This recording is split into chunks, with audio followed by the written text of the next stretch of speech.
Hello world, this is BC Radio 1 News coming to you live from the Republic of Ireland. And I'm your host, Evangelist Bree, bringing you the gospel of the redemption. Today we want to talk about the Clifford, Ironya, and his accusation and exposure to IPOB leadership and our leader Mazen and Kano. If you are watching us live now, please, by indication, please show us that you are watching us live. This is Biafran Christian Radio from the Republic of Ireland, bringing you the gospel of redemption by the special grace of God Almighty. Today we want to thank you, brother. God bless you for signifying and showing that I am live. God bless you. I want you to share this video to your friend, well-wishers and brothers and sisters. We are also live in Facebook. We are live also in Facebook. Barnabas Ago in Facebook, we are live. We thank God Almighty to the extent or the stage or the level that we have reached to this noble cause. And we thank also the man whom God have sent to help us to recover from menace and mayhem of the Fulanese oligarchies, which is Mazen Nandi Okukano. We say, may God bless him, may God keep him. Uchemefo, our brother who has been faithful, holding on to this very struggle throughout the period that our leader Mazen Nandekano was in prison and until he came out. He was faithful. We thank him. We thank the Most High on his behalf. Today, without wasting time, I want to talk about the video that are going around in the social media titled, a channel titled Daughters of the Truth. Daughters of the Truth. There are three ladies there with Mazen, Clifford, Ironya, our brother, who have been one of the key members of this very struggle. But unfortunately, he has problem, and that problem led for him being removed, and from there he departed, not giving support for Biafra struggle anymore, but we are campaigning for Lower Niger. That is what is pissing me off, because that Mazi Clifford Ironya was one of the architects of this struggle, who says that always said that Biafra or death. Biafra or death. But very unfortunately, he's no longer talking about Biafra. That is one of the things that pissed me off. He's talking about Lower Niger. And which you know that our brother Tony Nadi is the one superheading this very concept of Lower Niger as another name to change to Biafran struggle. So today I want to deliberate on this video that are going everywhere in the Facebook about Mazi Clifford Ironya. Please, as you are watching this video right now, it's on in Facebook, it's on in and YouTube. I want you to share it. And I have not come here today to condemn or crucify our brother Clifford Ironya, but in my own point of view, what I understood on the very video that they were circulating in the social media, I want to talk in my own understanding what I observed in this very discussion with the three ladies called Daughters of the Truth. And they said that this one that I watch is the first one. They are going to come out with more information.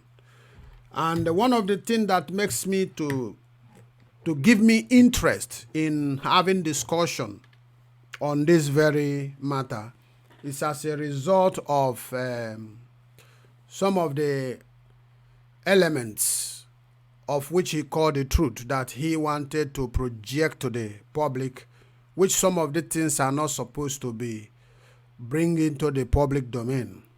So this is one of the things that makes me to decide I want to make this video, and it will be the point of my judgment, because if I am standing for Biafra, if I have problem with the Biafra struggle or the leadership of Biafra or IPOB, I will not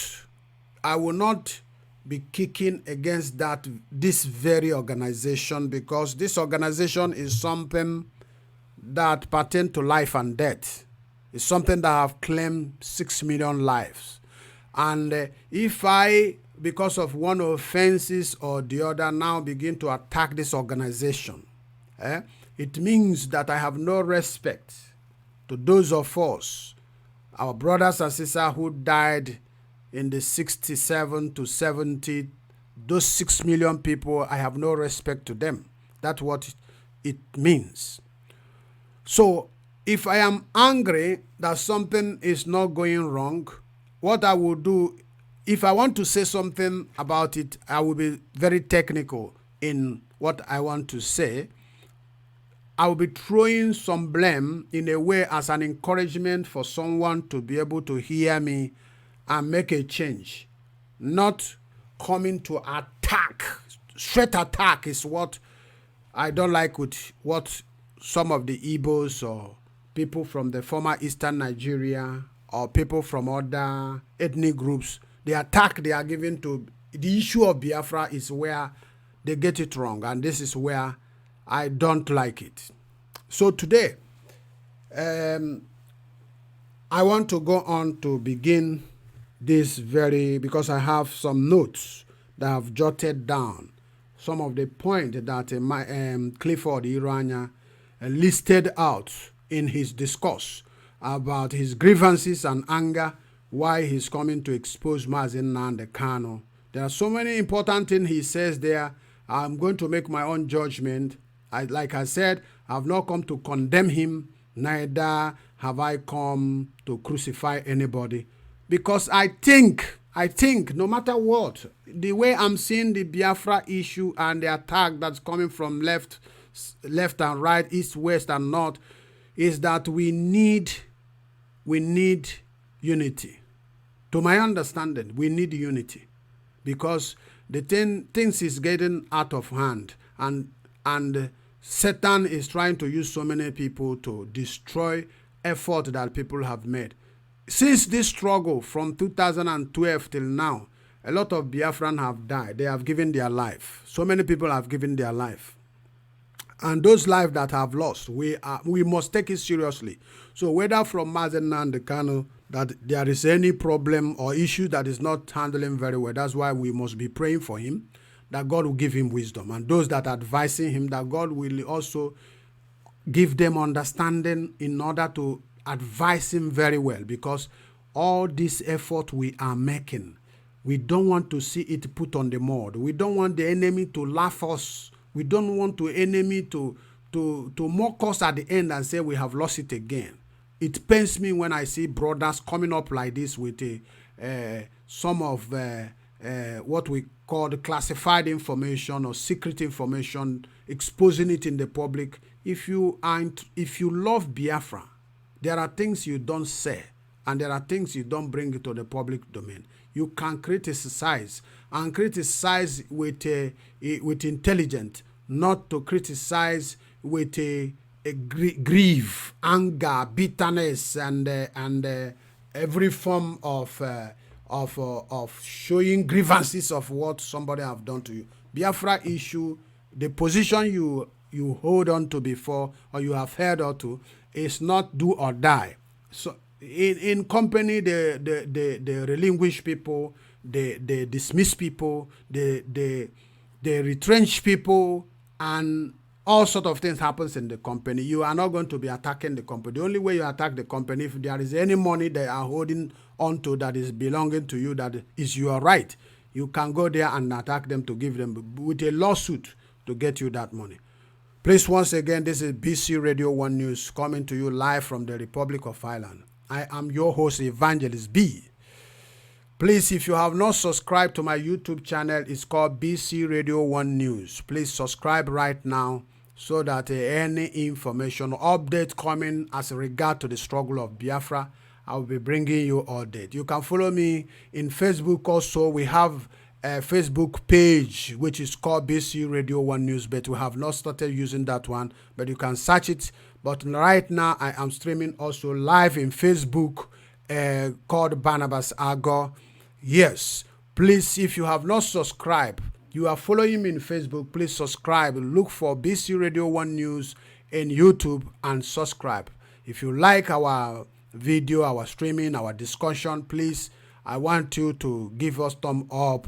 And if please turn your notification bell, that thing that look like an heart, in hash in color, it is called notification bell, so that whenever I'm coming live, you will be able to be getting the update. Thank you and God bless you. Please share this video, share it. If you are watching me in Facebook, click share button and share it to your friend.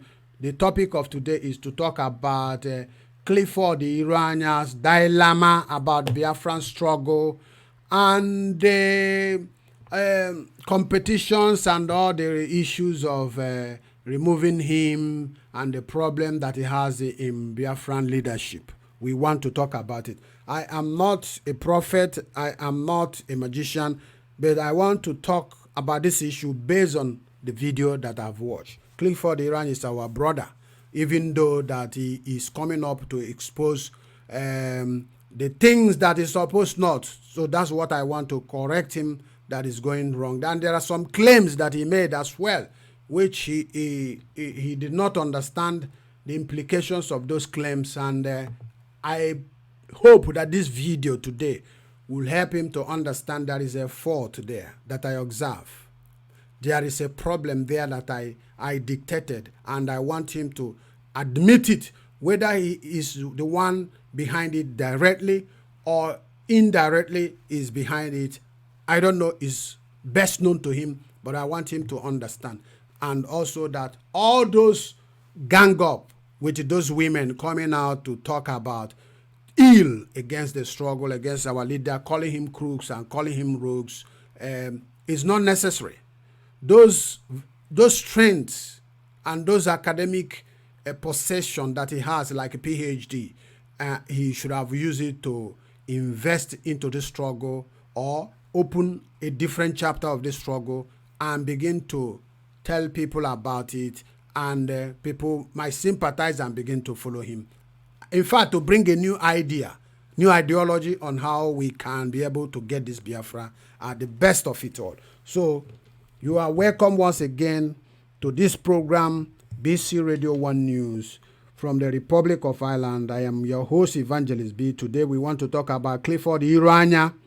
There is a testimonies and there is a complaint that Clifford Ironya, he mentioned about the crookedness of Mazi Nnamdi Kanu, and that Mazi Nnamdi Kanu is not someone to be trusted, and that there are things he does without a reconsultation with the members of the organization. He talked about with Mazi Nnamdi Kanu withdrew 1 million naira for a personal use to purchase a land that they are disputing in Umuahia there, which maybe he himself did not fancy. He did not see it as an appropriate measure or step for a leader to take. He talked so much about that and he's not happy about it. Then he talked about Kanu wanted to get Biafra through armed struggle. This is one of the things that pissed me off, and these are the impression that I want to correct. Here, it is a very negative impression. Mazi Kanu, the fourth time before that he went to United States of America, he openly asked the WIC, World Igbo Congress, to help him and contribute money for him to purchase arms to wage war against the Fulani invasion in our land. Now, this impression that I saw this man hitting on it, pressing towards it, complaining and hammering on it. Oh, his first objective was to buy arms. Mazen Nando Kanu wanted to get Biafra by all means through war. He wanted to possess ammunition to fight Nigerian government. It's not necessary as far as I'm concerned. Clifford Ironya is not supposed to bring this thing up again because that thing is in YouTube, it's in Facebook, it's not hidden. What we call revelation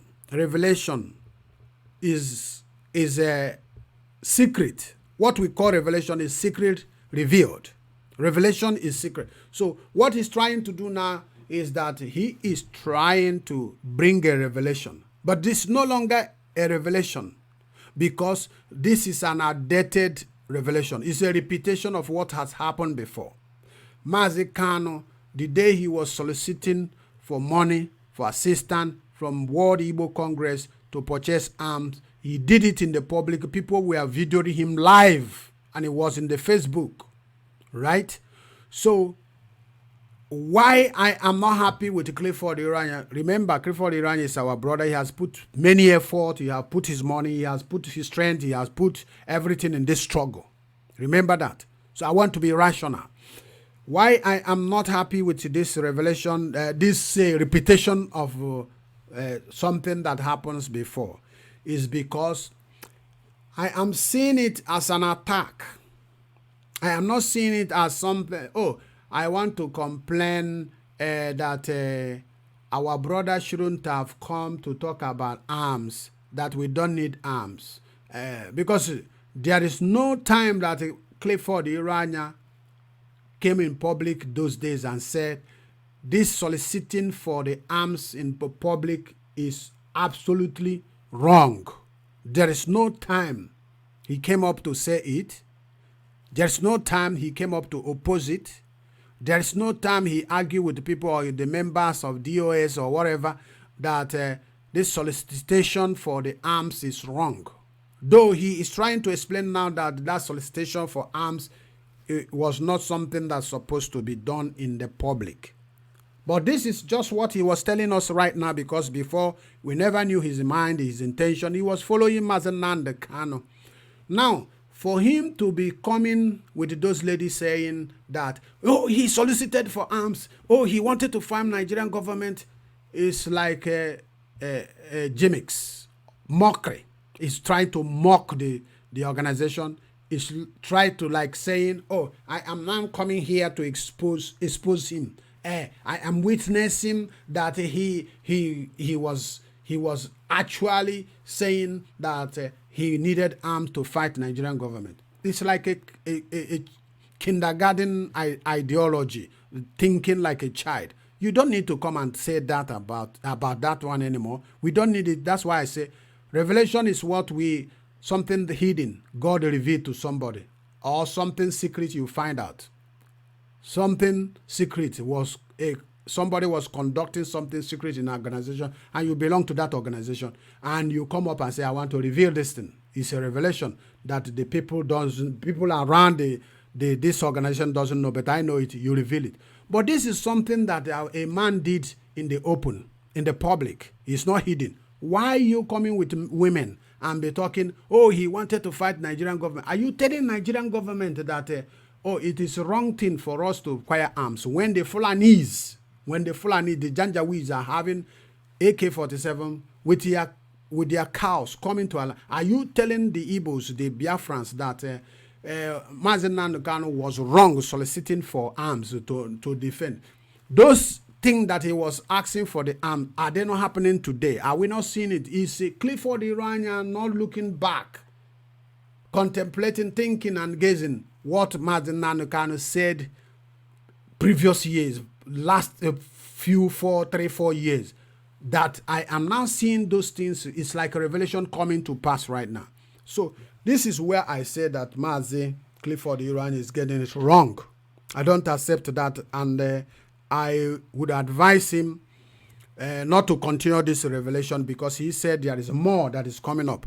It doesn't make any sense, and this thing he's doing now cannot change. The way people have been indoctrinated or drunked, let me not put indoctrinated, the way people have been drunked with our fall in love with Mazen Nnamdi Kanu, there is nothing you can do now to change it. There is nothing.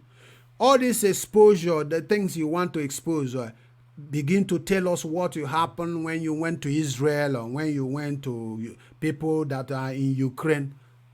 These things are not necessary. For you to come out and bring, there is a man who is directly involved in negotiation of these things that he was talking about. I know that man. He has never come to the public to say it, and he will never do it, even though he was offended, maybe that he has problem, that he removed him or something of that, or he was suspended like that.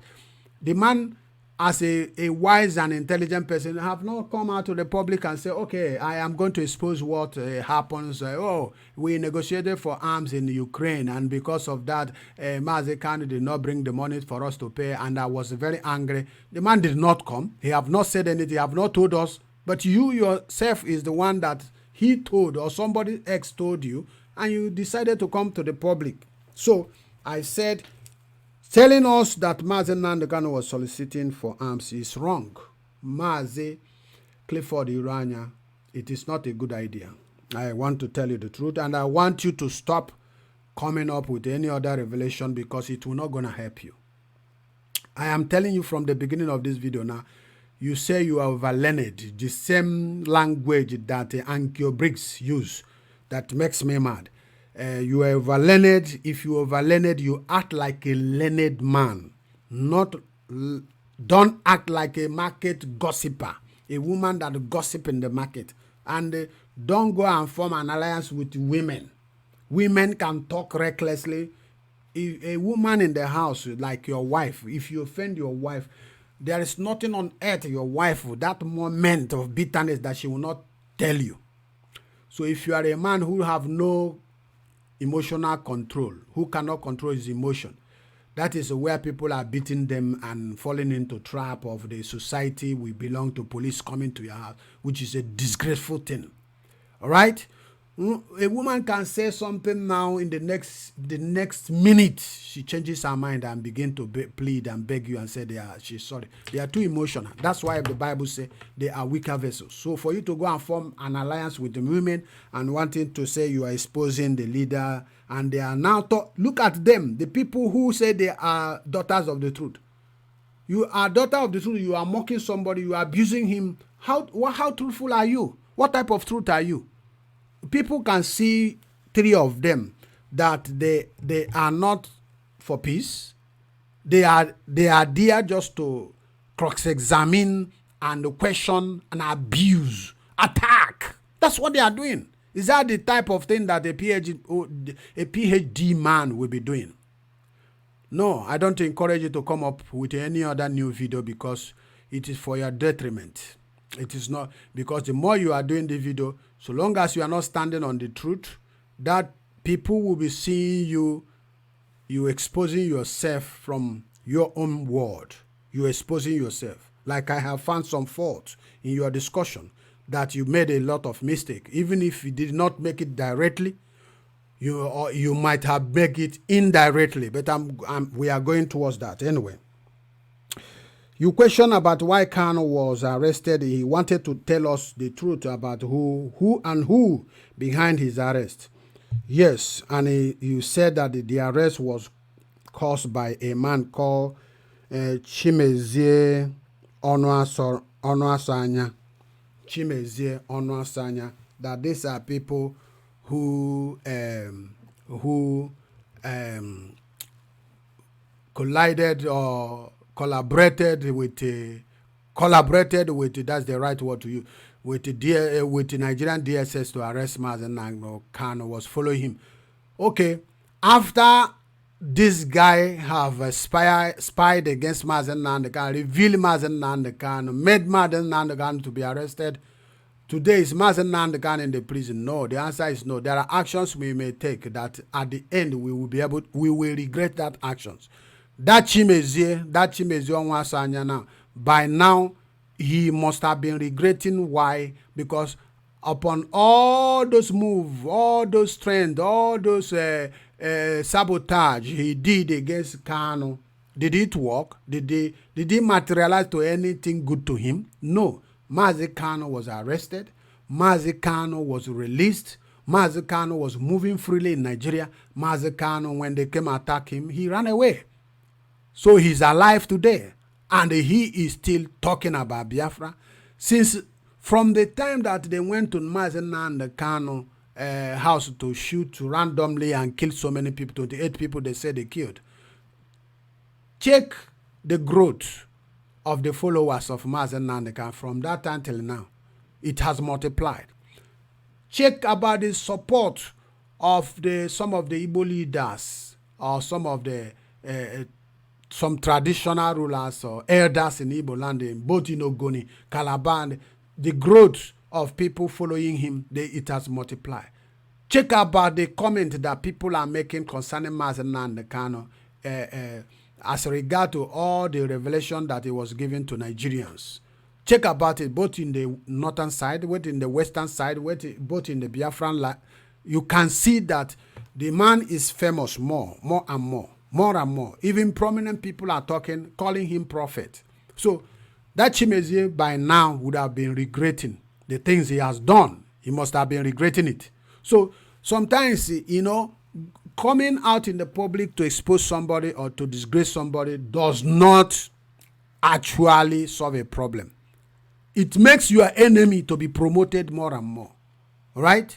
It makes your enemy to be promoted. That's why I say to some people, there's no need to go and be sharing the video of somebody that is castigating you, somebody that is criticizing your organization, somebody that is fighting your organization, and you go and begin to share his video.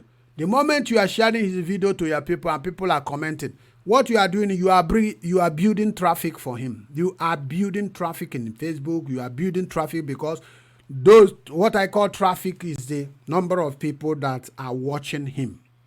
Even people who doesn't know him before, you put a caption and say, oh, look at this idiot. Or maybe you use me, for example. Oh, look at this stupid Evangelist B.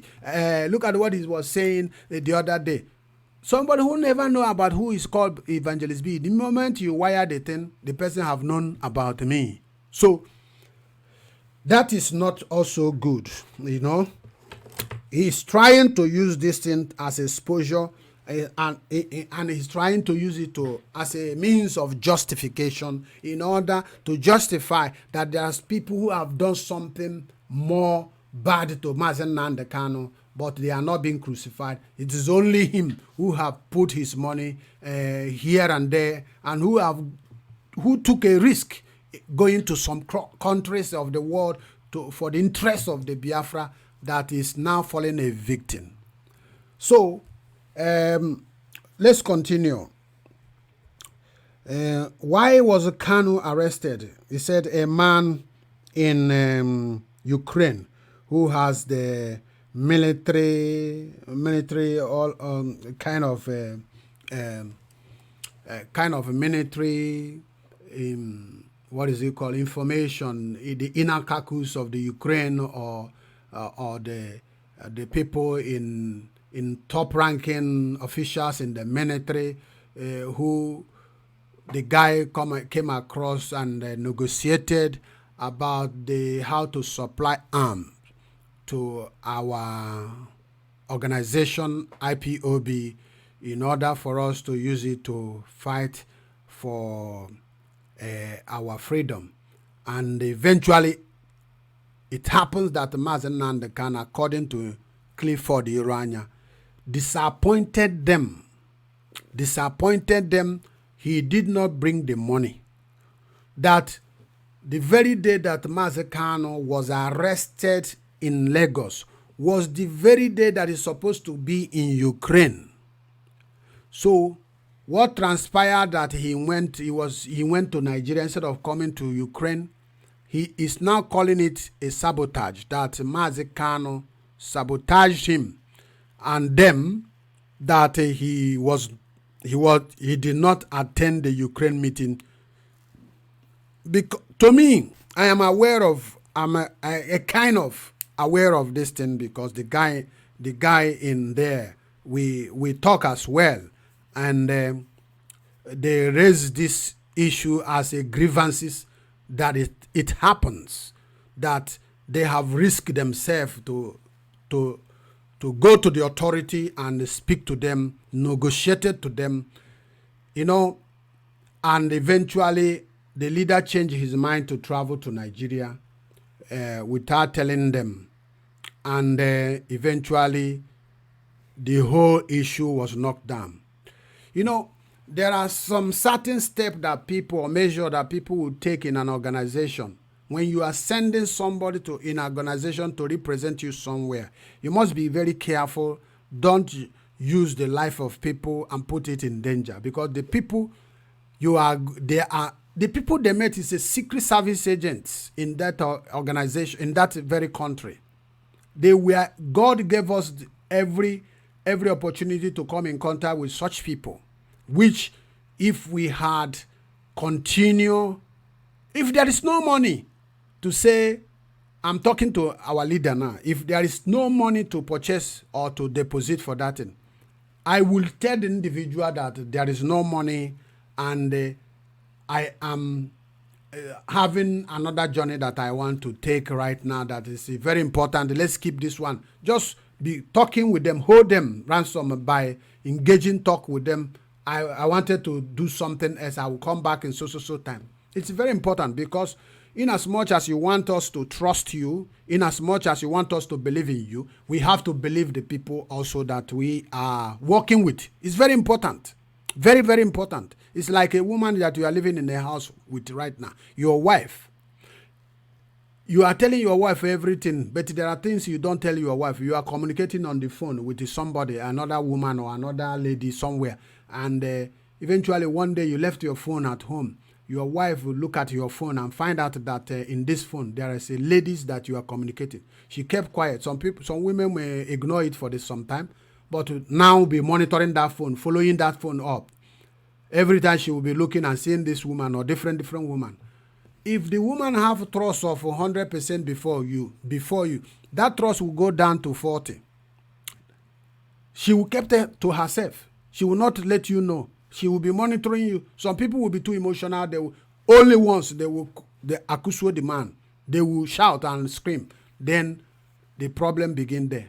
So it is very important that because everything we do in life, there is a footprint.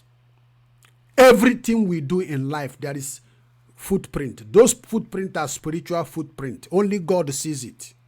And when you are moving with those footprints and you think that nobody sees you, one day God will make you make a mistake and people will see that footprint and the trust will no longer be there. So, but for this man to come out here and because I know the guy who was involved in this issue of negotiating, the guy did not come out by himself. The guy is no longer strong as an IPOB member, maybe probably by now, because of one issue or the other. Maybe he himself felt also that he was neglected. Negligence when you are doing something with the people is very, very bad. Integrity is not only for yourself. Integrity means keeping the integrity of the other person. and your own integrity as well. Because they say respect is a reciprocal. This is maybe what prompted this guy also to say, there is no need for me to go to the public and say these things. I know it happens really, and it happens to me. You know, when you engage into such a secret meeting with intelligence in a society, you are at risk. Because if the thing did not work and they did not understand why it did not work, they might suspect that somebody have sent you to inspire them. They can kill you. They can destroy your life. That's why I'm saying every time to every one of us in this Biafran struggle, we must be very careful. We don't put the life of people in danger and abandon them. But for Clifford Ironya to come and be talking about this Ukraine something, because I know about it, so many other people know about it, it is uncalled for. It is not the right thing to do.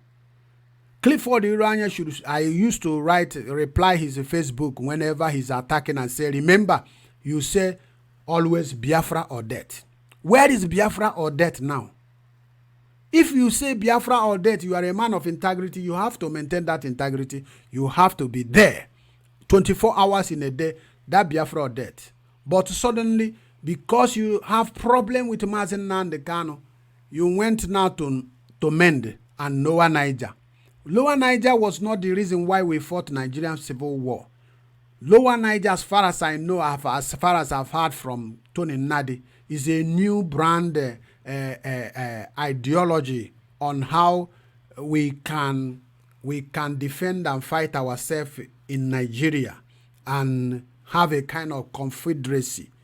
It's the same thing similar to Emeke series ideology on how we can get Biafra, being in Nigeria, get Biafra, run like a parliament, our own parliament, and all the rest of them. Of which you know, the reason why these men are having clashes and misunderstanding with Mazen Nnamdi Kanu is the agenda, the plan. The plan to Mazen Nnamdi Kanu is a waste of bloody time. All right? It's a waste of time. In the sense that Nigerian government is not a country that keep the rule of law. They don't care. They don't give a shit about the rule of law. There is no justice. There is no equity. There is insecurity everywhere. There is marginalization. There is a senseless killing of innocent people, even to the extent of silencing the mainstream media, hijacking the mainstream media, banning some journalists that when you ban a journalist in a society who can represent and speak out the voice for the people, and it means that there is we call it autocracy government. You know, autocracy government, nobody has to question you. You just do something that comes into your mind. You wake up one day as a president, you decide something. And this is what Nigerian situation is. And Tony Nnadi and Mazi Emeke Siri, they believe that the route they are going, the roadmap they are following is the appropriate one. They think that, oh, it is good for us to follow the rule of law. But if you look at Nigeria, Nigeria is a lawless country, the most corrupt country in the world, the worst country in the world, I'm telling you. Now, you can see with our own eye, they remove the man who qualified, overqualified for judiciary head. They remove him. They come to Imo State and remove a governor that is forced. Took somebody that is fought and give him. In Oyo State, Endo State, many places, Calabar, they fought. Killed so many people. Now, how do you think that filing case in the same court of somebody who is overthrowing powers and overthrowing people from what they merited from, how do you think that those people, that they will listen to you? That is where they are having misunderstanding with Mazen Nnamdi Kanu. So now, why is Clifford Ironya coming to the public and be talking about intelligent secret meeting that he had? Is Clifford Ironya favoring Biafrans? No, it's not favoring Biafrans. He may think that it's favoring Biafran. No. And is Clifford Ironya a Biafran now or propagating for Biafra? No. Because Lower Niger has nothing to do with Biafra. That name have no significance to Biafra. It has no relation to Biafra. It's not relative to Biafra. It's a different name and different organization, different entity altogether. All right? You want a confederation. This man said he fought war, 1967 to 70, he fought war. And the war he fought was for Biafra, was the name, was Biafra. The Declaration of Independence was Biafra. How come these people came up with these new ideas? Where are they coming up with this idea? I have narrated it the other day about business, how business is run. The only way you bring a brand new name is when your business have run bankruptcy. And that one is for business. But we are talking about something that claim lives. Something that claim lives. And the United Nations or EU or any organization, powerful organization in the world will be sympathizing us based on the 6 million people that died. And if suddenly somebody changed name and bring the name and want us to take the name. If you go back to those people, there's nothing to sympathize you. There is nothing to sympathize you. It means you are telling them that you are not matured enough. You cannot hold on to your history for a long time. You cannot hold on to your culture, to your people. You don't even understand the culture where you are coming from. Why was Biafra declared in the first place? Biafra was declared because the North are clean the East. They claim that the Ottoman Danfodio have given them the Nigeria is the estate of their Ottoman Danfodio. They said it that they prefer taking foreigners to give them job than us. All right? And we are talking about that. They started war. They start killing people before that time. Until 1967, when Ojukwu said enough is enough, that he want to declare a republic. So if you calculate how many Igbos, how many Biafrans that have died in the house of Fulanis, they are more than 10 million. But we are talking about 6 million. According to Harris Time magazine, it says approximately 6 million. So now, how come you suddenly come and begin to change the name? If you change the name, what are you going to tell United Nations, EU? They know about Biafran war. They know about it. So where did you get this idea? Why I'm mentioning this changing it so much is because I found out that Clifford, Ironya, have abandoned the issue of Biafra completely, which is wrong. He is the one telling us Biafra or death. Biafra or death. Because he was in position that time. But as soon as he has problem with Mazi Kano, it's no longer Biafra or death. It's now Niger Delta or Noah Niger Congress. That's what we are talking about. So all the cases that have been filed in the United Nations, in the EU, and all the rest of them, what are we going to tell them? If we are going, are we going to tell them that we want to restructure Nigeria in what ground? I'm asking Clifford Ironya, if we go to EU or go to United States of America telling them that we want Nigeria to be restructured, it is not in the hand of this organization or this country to come and restructure the country to you. It is you that will take up either arms or use the judicial system to fight the corrupt government and say, when the fight now hit the ground so much that so many casualties, the United Nations will use their power to come in and begin to draw battle line and peaceful line for negotiation. And the negotiation is when you will be talking about whether, okay, we need restructuring, and they said no. Because of thousands of people have died and the world classified it to be genocide in one side, against one side, they will intervene and listen to that. But for now, you are going to say Niger, Mende, Lower Niger. You tell the American president, or he will ask you, why did you want to get to Lower Niger? You tell him because Nigeria is maybe practicing exclusive governance, not inclusive. They will tell you that is not a genuine reason. It's a misunderstanding. They will even tell you to go and have a strong party that can overthrow that party. That's what they will be telling you. But when we are presenting the case of, as long as I know, I'm not the expert on this field, but I know that when I'm presenting a message to some people about what happened to me, I will bring the evidence of what has happened in the past. I will tender it into the table to draw sympathy from the man or the woman that I am speaking to, so that they will sympathize me. That's the only way the sympathy could come. When our people go to the street and carry placards of the Kwashiorkor children that with the big stomachs and all the and the people that look like skeleton, you see some white people will be crying. Watching that video, they will be crying. They will come and ask you what happened. He said 1967, Nigerian government, British government, American government, you call all the names that they starve people to death. That starvation is a genocide on its own. Starvation is a genocide. That is a weapon of genocide. It's wrong. It is against United Nations chapter. It is against using starvation to kill people. It's a genocide. Now you are now Lower Niger. I don't understand where Tony Nadi is trying to go with the Lower Niger. What he want to drive out with the Lower Niger. I don't. If he like, let him go to London and come back. Go to United, file case everywhere. He has no strong evidence to show that he is being marginalized. Only Biafra. That name Biafra is where you go to Trump now.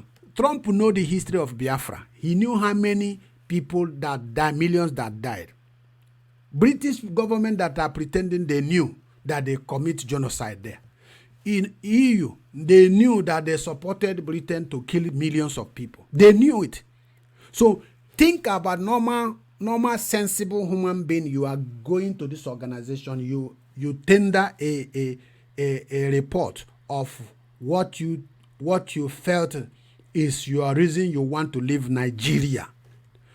And remember, according to United Nations Charter, before United Nations will come and intervene, like as we are talking about a referendum and a referendum, some people say it's not going to be possible. There will be a referendum. Why? Nigerian government is a member of that United Nations. They are among the 144 people signed signatory as a member. Nigeria is among them. Nigeria is there. So Nigeria is agreed that any place where they kill up to 1,000 people, that is a genocide. We classify it as genocide. Then think about when you kill 6 million people. It's over genocide now. Then you come out with the Lower Niger filing case in the court that you want restructuring country to be restructured. Who is going to restructure the country? The only way Nigeria could be restructured is that the people that are being marginalized pick up arms. The only way Nigeria could change their system right now is that, let's say the West, the Royal Yorubas team up with Eastern Nigeria strongly and form a political party. And they come in terms. Okay, Igbo, be the president. We are going to be the vice. And they unite anonymously within themselves that they are going to vote out this government, and they succeeded. That's the only way when they go into the power, they will not call for a conference or renegotiation with their own power. But as long as this country, this APC is a terrorist organization. They are terrorist organization terrorizing people. You can see it during the time of voting. They terrorize people. They shoot people. How many did they kill in River State? 35 people. They murdered. Killing everywhere in the north. They are killing people. Carrying ballot papers. Going stamping it themselves. Is it the people that you are filing case in the court? That's why I said to Emeka, I don't think, I said to myself, I can't continue with this man because the road is impenetrable. It's not the road that you can penetrate. It's a dead end that there's nothing there. It's a waste of time trekking to that dead end and start coming back. All the energy you would have used to go somewhere else, you used to go to a road that have a dead end.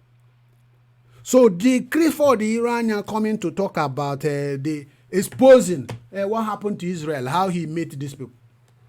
Is he intelligent? As a PhD holder, is your wife advising you? If I am the person before God and man that wanted to go and say that to my wife here, he will tell me, my dear, I come out the no make sense on him. All right. When I wanted even to answer people are talking shit ill of me. When some people are ignorant in Biafran struggle, I must say the truth. Some people are so daft that if they see somebody fall into trouble, they will begin to wire causes. wire courses, abusing that person. This thing have to be stopped. We need unity. We need unity. We need to love. All of us are the same. You have to. Some people even cursing, abusing me. They never knew why I was removed. That I didn't commit any offense. It was just power drunk of Ikechukwu Enyago. And I told him that very day, say, my friend, mark today's date. Just put it in your diary. You are going to regret it to the last day of your life. I'm not happy that guy. You see, somebody at his age that went to abroad, stayed for many years. He has not gotten paper. He has not made money.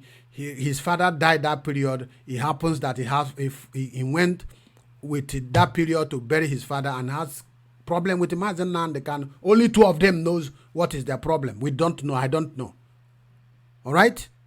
I sympathize him because why? Think about me staying abroad for years and I went to Nigeria empty-handed and eventually I lose my source of income because of Biafran struggle. Think about Lotachukwu Okoli that when he was going to Norwegian parliament, I told him as my friend, I said, this thing you are going, if I were you, I will not go. You don't have, I first of all asked him, do you have your papers? He said, no. I said, you are too exposing yourself. Don't do that. Don't do that because you are taking risk. Who are you? You come to a country, someone for people to hear your presentation, your agony of Biafra in a parliament. Nigeria have their own delegate, they have their own spies, they have their ambassador, diplomat in that country. They will fighting you. I said to him, if you know any other person that have paper, let the person go. If I were you, I will not be in forefront. Eventually, he did not heed to it, and it happens. I know my discussion with him. The guy left now.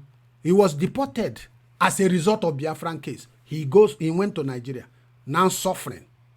Why I'm saying it, I'm sympathizing these people. Not minding whatever happened, their situation, because if it is you, it happens to you. The same way I would sympathize you, because it can happen to me. All right? So, but for him to be coming to the public and telling us about what happened in Israel, why are you saying that? Why are you saying that? It actually means that he's not interested in anything Biafra and he wants to destroy Biafra. That is my own judgment. He wants to destroy Biafra because I'm not siding Mazen Nnamdi Kanu now to what this guy said that, okay, let me say it because they removed me too. No. What he did was wrong. What he did was wrong. And I'm saying that also, if Mazen Nnamdi Kanu genuinely have sent him a message and he went there and he was disappointed and abandoned, expose him to the people. You know what it means to go and meet intelligent people in a society, a place like Israel, a state of Israel. Israel is the highest secure country in the world. Even a child is a detective. Children are detectives. The moment you penetrate anywhere you go, children can follow you. Even in the hotel, you don't know. They are talking to you, think these are intelligent children, trained to spy on you. Anybody that enter Israel, they monitor you from the one you enter until the day you check out of the country. If people take such risk and go, they could be killed. They could be killed. So with a little misunderstanding, people should not be relinquished of their office or removed from their office. I don't know what transpired to the extent of removing the guy, but there is something I found at the end of the meeting, of the video that he made, which I concluded that this is the genesis of his problem. But we are getting to that. So I do not like the way Mazi Clifford is coming up to be talking this. And the worst is that this is something that happened 2012 till now. 8 years. What kept you silent since 8 years? And now you are coming. And you even coming at the heat, at the peak of the struggle, when the struggle have already broken the wings and the legs and the arms of Nigeria. You are coming up again. Want to bring a revelation. These things you are bringing out in the public does not make any sense. It doesn't make any sense. It cannot change the situation now. The way that the Biafrans have fallen in love with the Mazen Nnamdi Kanu, you can't change anything with the distance that you are revealing. It doesn't make sense. And not only, you are not revealing it against Mazen Nnamdi Kanu. I'm talking to Clifford Ironya. You and those daughters of the truth are not revealing this against Mazen Kanu. You are revealing it against every indigenous person of Biafra. That's what you are revealing. You are want to blackmail us, paint the struggle as a shit, so that it will not look good anymore, which is not good.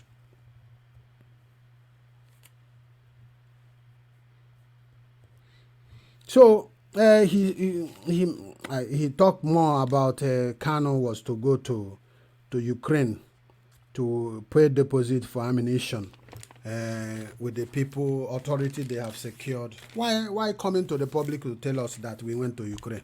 What benefit is it going to give to you that they went to Ukraine? He talked about they went to Ghana and have meetings and plans on how to raise money for something, and the Obiano inner member or security officer was among there as a high class meeting with even he's trying to explain that even the governor and his security advisor was in that meeting, and that they are trying to collaborate with Kanu to negotiate on how we can solve issues so that take care of our society, to secure it, to protect it. Why coming to tell us? Are you telling Nigerian government that Abiano releases a security advisor to go and be supporting Biafra or what? Why are you coming to tell this nonsense? This is complete bullshit to me. It doesn't make sense. Why are you telling this? Why are you telling this? Are you telling this now to justify yourself? And you kept this thing since 8 years. You have not come to the public to say, I did not know, but I leave it in the hand of God. The way they removed him, I don't like it, but I don't want to say anything that will be... You kept it for... Okay, if you have Biafra in interest, why did you immediately... You left there, you jump into Lower Niger? Why? Did you think that people have not called me? People have called me when I left. People called me. People embossed me when I was removed. People from the Council of Elders, by somebody's name that I don't want to be talking now, called me, inboxed me, telling me all the whole of the thing. I agreed to join them. I joined them, and my joining them was to see if there will be a reconciliation with Mazen Nnamdi, because I know that what Mazen Nnamdi Kanu is working with them, but their plans, the agenda was not the like of Mazen Kanu. Mazen Kanu did not buy the idea. So I tried to agree with them to an extent. I called Ozikedife several times, even when Mazen Nnamdi Kanu was in prison. I called Ozikedife on that December, the January, the next day, within some months he came out. I said to him, why can't you, Mazi, find a way to try to bring Kanu?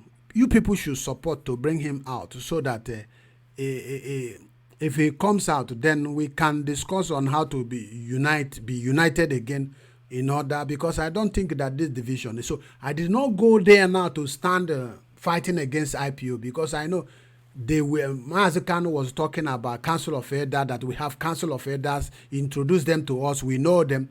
As a person who has the fear of God, my mission was to try to unite, to see what transpired misunderstanding between them.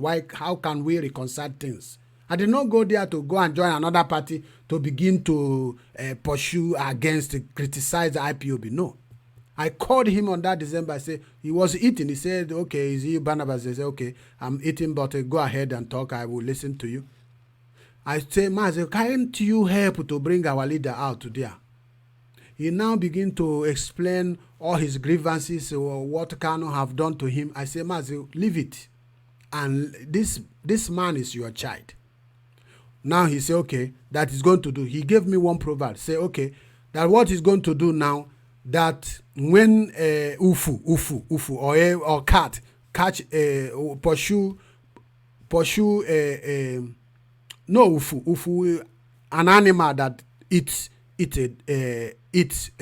fowl, in the night we call it ufu. He said, when he gave me that proverb, that well, what I'm going to do when a chicken or a rooster or a hen run to ufu territory, right? That we should go to ufu and get the hen or the rooster out first. Then when we get him first, we will now begin to question and ask the chicken, why did you go to ufu territory?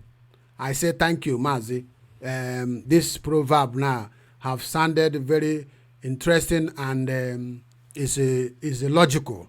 Thank you very much. He said that January they will start now. They will be planning to make a move. Did you see my own plan? At a time again, Mazi Kanu came. They went to Rittenberg. Everybody, Mazi Kanu said everybody should embrace each other. We forgive each other and all the rest of them. Then after that, what happened again? Why Mazi Kanu insists in his own way, I don't know. But one thing I know is that the people are old men. Mazi Kanu is younger than them. I told Mazi Kedife, please take Kanu and let him be the spokesperson for the IPOB and continue leading the IPOB. You people will be advisory council that will be advising him. Where he is going wrong, you tell him that we don't want it this way. This is the way you.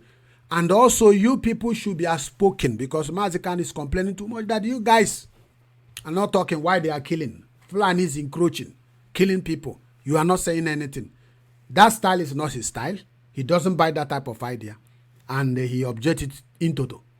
So, I tried to convince them that to the extent that they were not willing to submit. So what I did was to tell them, I quit. I will continue staying with the IPOB since there is no kind of liaison or agreement to forget what has happened before for us to forge forward.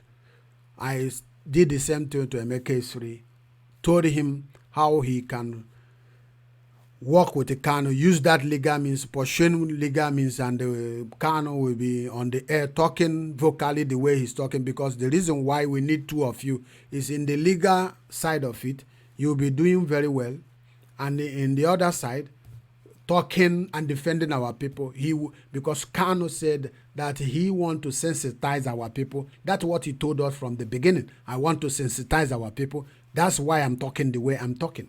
So for Clifford the Ironya now to be coming out and revealing all this secret, it doesn't make any sense to me.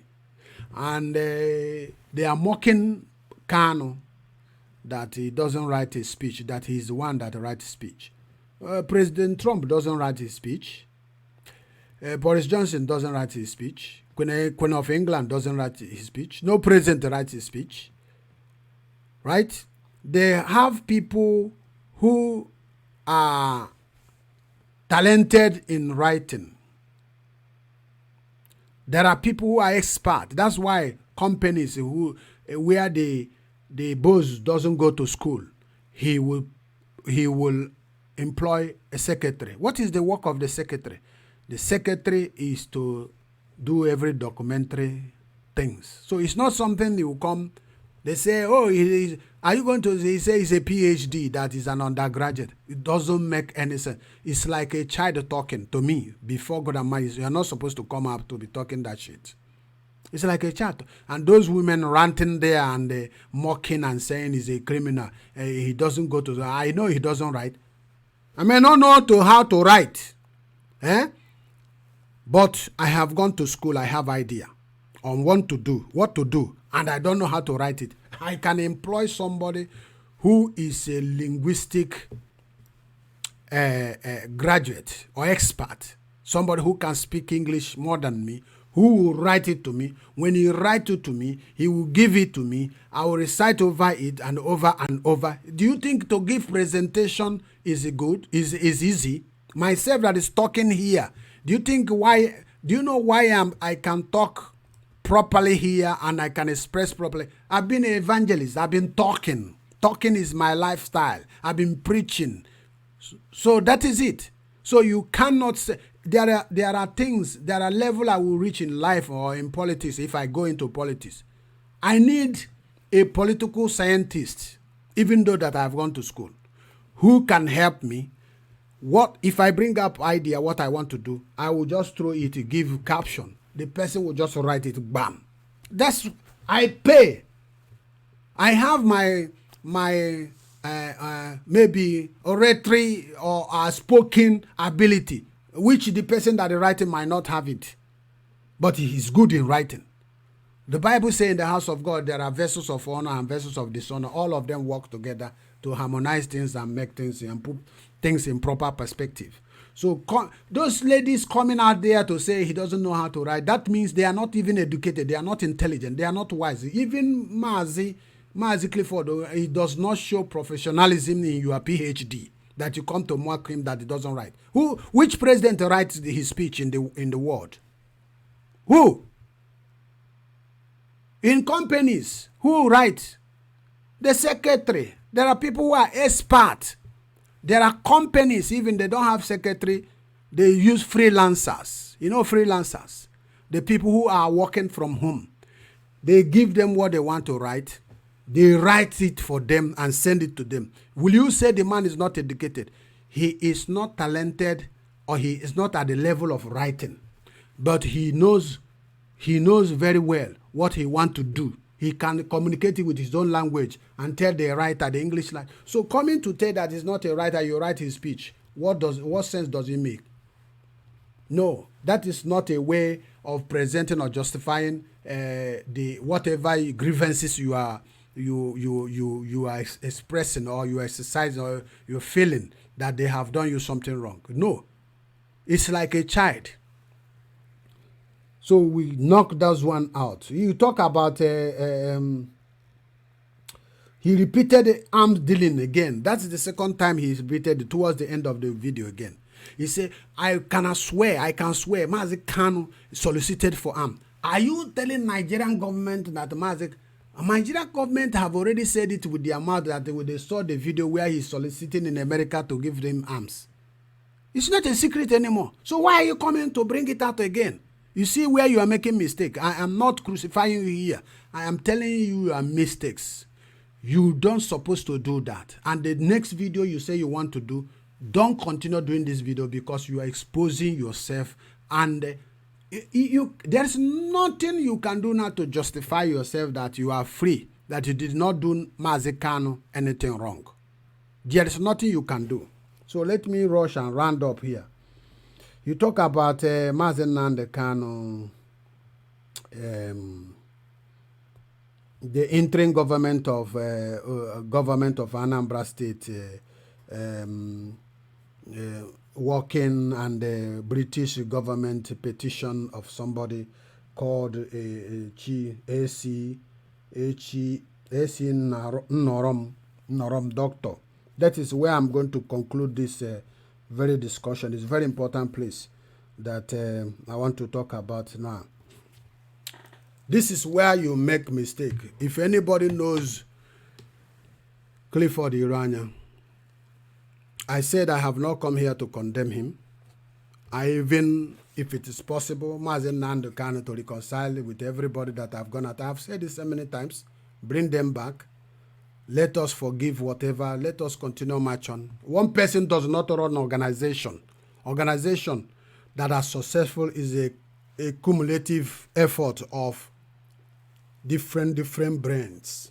That is the way organization is successful. All right. But this very place now, Mazi Clifford Ironya said something about Norom, Dr. Norom, Dr. A.C. Norom, right?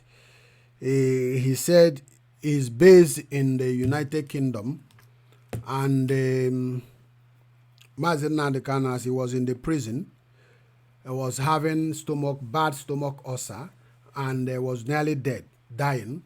So he summoned and raised money from the IPOB.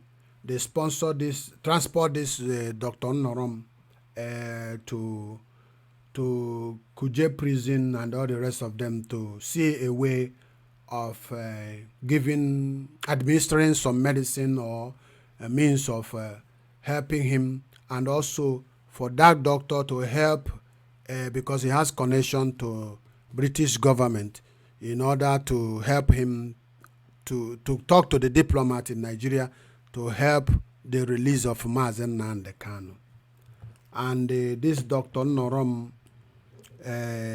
is his friend anyway, because as far as I know, he's his friend. And he is the one who connected him for that mission. And they went, according to him. On the process of going to meet for the British diplomat in Nigeria for the release of Mazi Kano, he said that Dr. Norom have a private meeting with Mazi Kano in that place, that he was not in the meeting. So Dr. Norom advised Mazi Nandekano and said that when a leader fall victim to the hands of the oppressor like this, that is good for you to immediately form an interim government. From his own mouth, an interim government. He said the interim government will be somebody that you trusted very well, that could handle your position, and so that the enemy, the oppressor, will not see it that you are being believe that they have conquered you, because since you are in detention, that they have crippled the organization.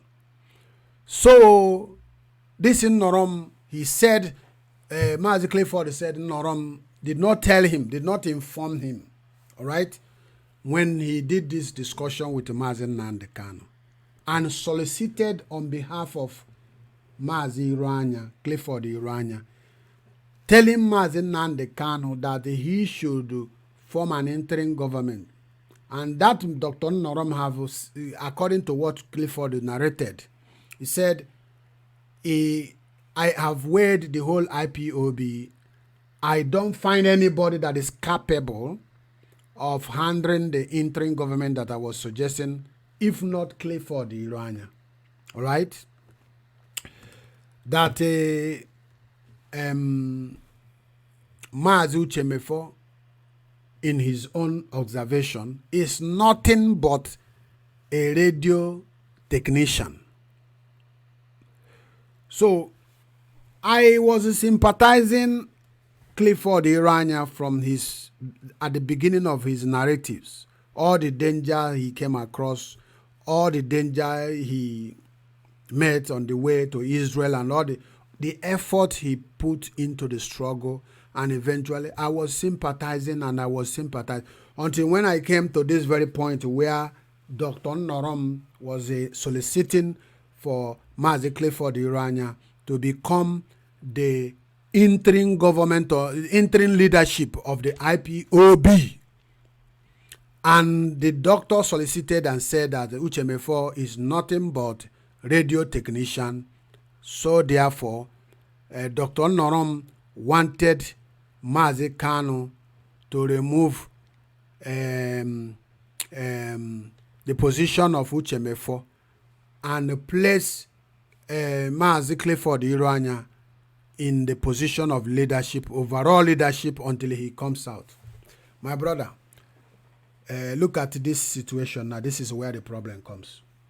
You know, some people can come out in the public to try to defend themselves when something happens, and he is sincere anyway to mention this thing.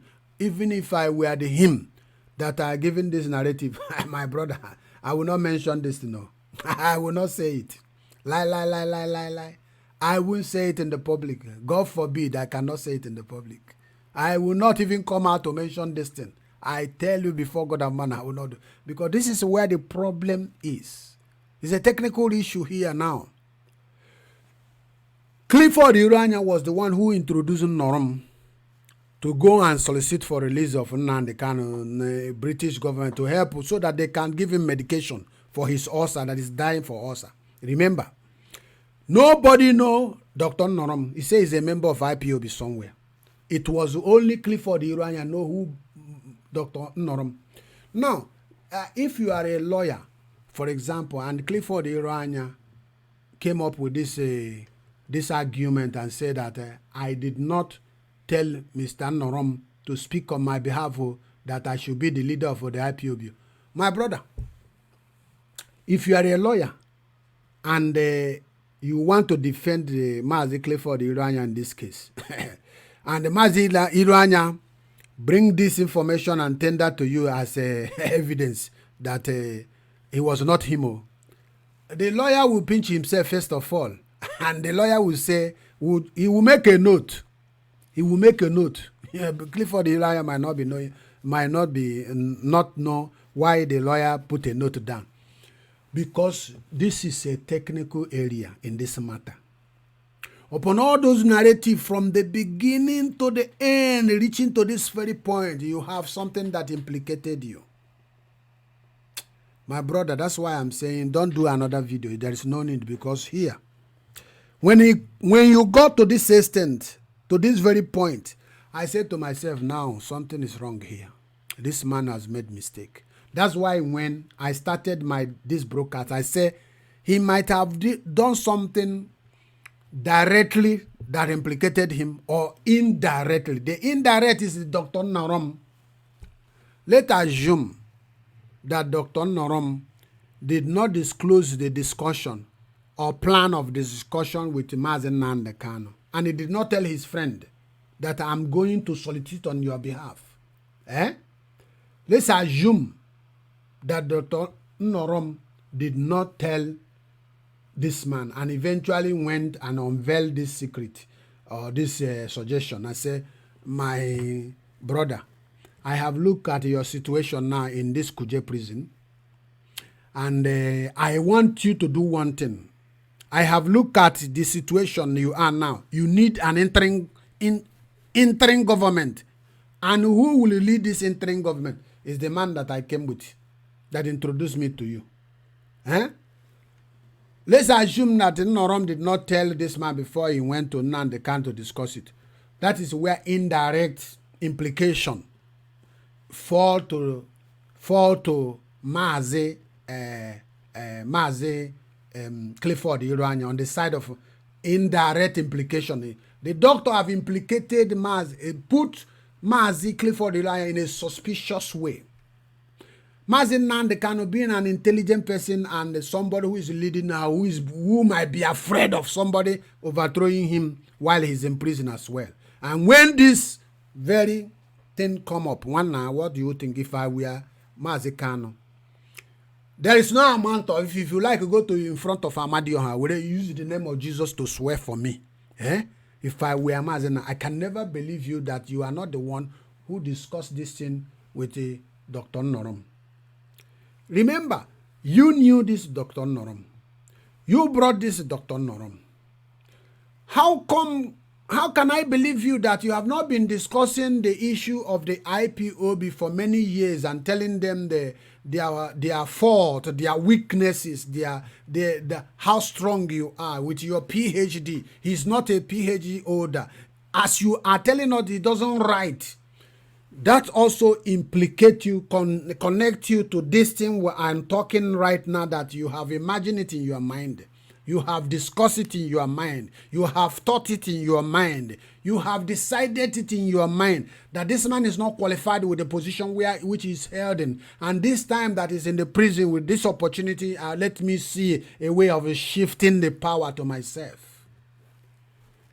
This is where, when I came to this point where he was vomiting all this, and I said, this man, if I were him, I would not come to public domain to say this. if you were him, I would never say this thing. I would never contemplate coming to say this thing. Did you understand me? Now, after the doctor have visited Mazen Nandoka, remember, the doctor visited Nandekano, introduced by Clifford Ironya. Mazen Nandekan doesn't know that doctor.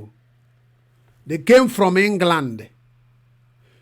Mazi Clifford Ironya, did you connect with Mazi Uchemefo, who is the deputy, to say, okay, we want to embark on a mission, this mission, that look at the objective of this mission. All right? This is our aim of this mission, to help Mazikano, because we learned that they have an ulcer. This man is a doctor. Did you discuss it with Mazi Uchemefo? You did not. You did not. So why would Uchemefo not be suspicious of you, say that Uchemefo is the highest enemy you have in the IPOB? Why wouldn't he be an enemy when he heard from his from his leader that somebody came all the way from England wanting me to make him the form interim government and put him as a leader, and you, that they say you are a technician, radio technician? Why if I'm Uchemefo, what do you think I will do? I will find a way to remove you one now. Straight away, before you come back from Nigeria, if Kano have told me, I will publish you in the newspaper that you want to overthrow our leader. You can't deny it, my brother. So, please, I am begging Mazen, you have problem there. This is not my only judgment or personal judgment now. I have discussed your issue with somebody, my brother. Yesterday, a brother, he said he watched this video, but he did not watch it to the end to get where I was explaining to him. Immediately I explained it to him and told him what I found out. There is a loopholes against, there is contradiction against Mazi Clifford at the end of that video. He said, what happened? I told him. He said, the guy said, Ishiodukuyama. Ishiodukuyama. And why oji bia bia me odika video aneku dika Ironya aneku ya. We da mo yan agworo nnoromo or no wo yan agworo nnoromo. Let's assume that no wo yan agworo nnorom. The man say that nnoroma ha gbara Clifford okwu egbe n'okwu. No gburu Clifford egbu. And for him to go and say that thing without telling Mazi Clifford that man na play intelligent there, because he should have negotiated with the Clifford. Maybe by the time he tell Clifford, this is what I want to tell Mazi Kano. Clifford Ironya, if he's not a greedy person, a power tussler, he will say, no, my brother, don't go that area. No, don't go, because if I am in position, Mazi Norom tell me that he want to go and solicit for me to be while I know there is deputy there, my brother, I will tell him, Ishodukwagama, Ichoribum.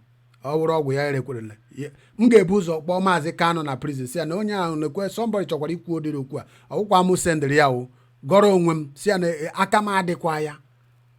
And since 8 years that this thing happened, why did the Clifford Ironya not publish when they are accusing him that he wanted to overthrow Maazị Kano? Why did he not come and say there is something happened? I did not send this man.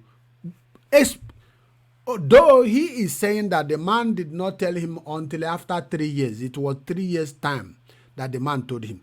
But in order not to be irrational, my brothers, we are all brothers, like I'm saying.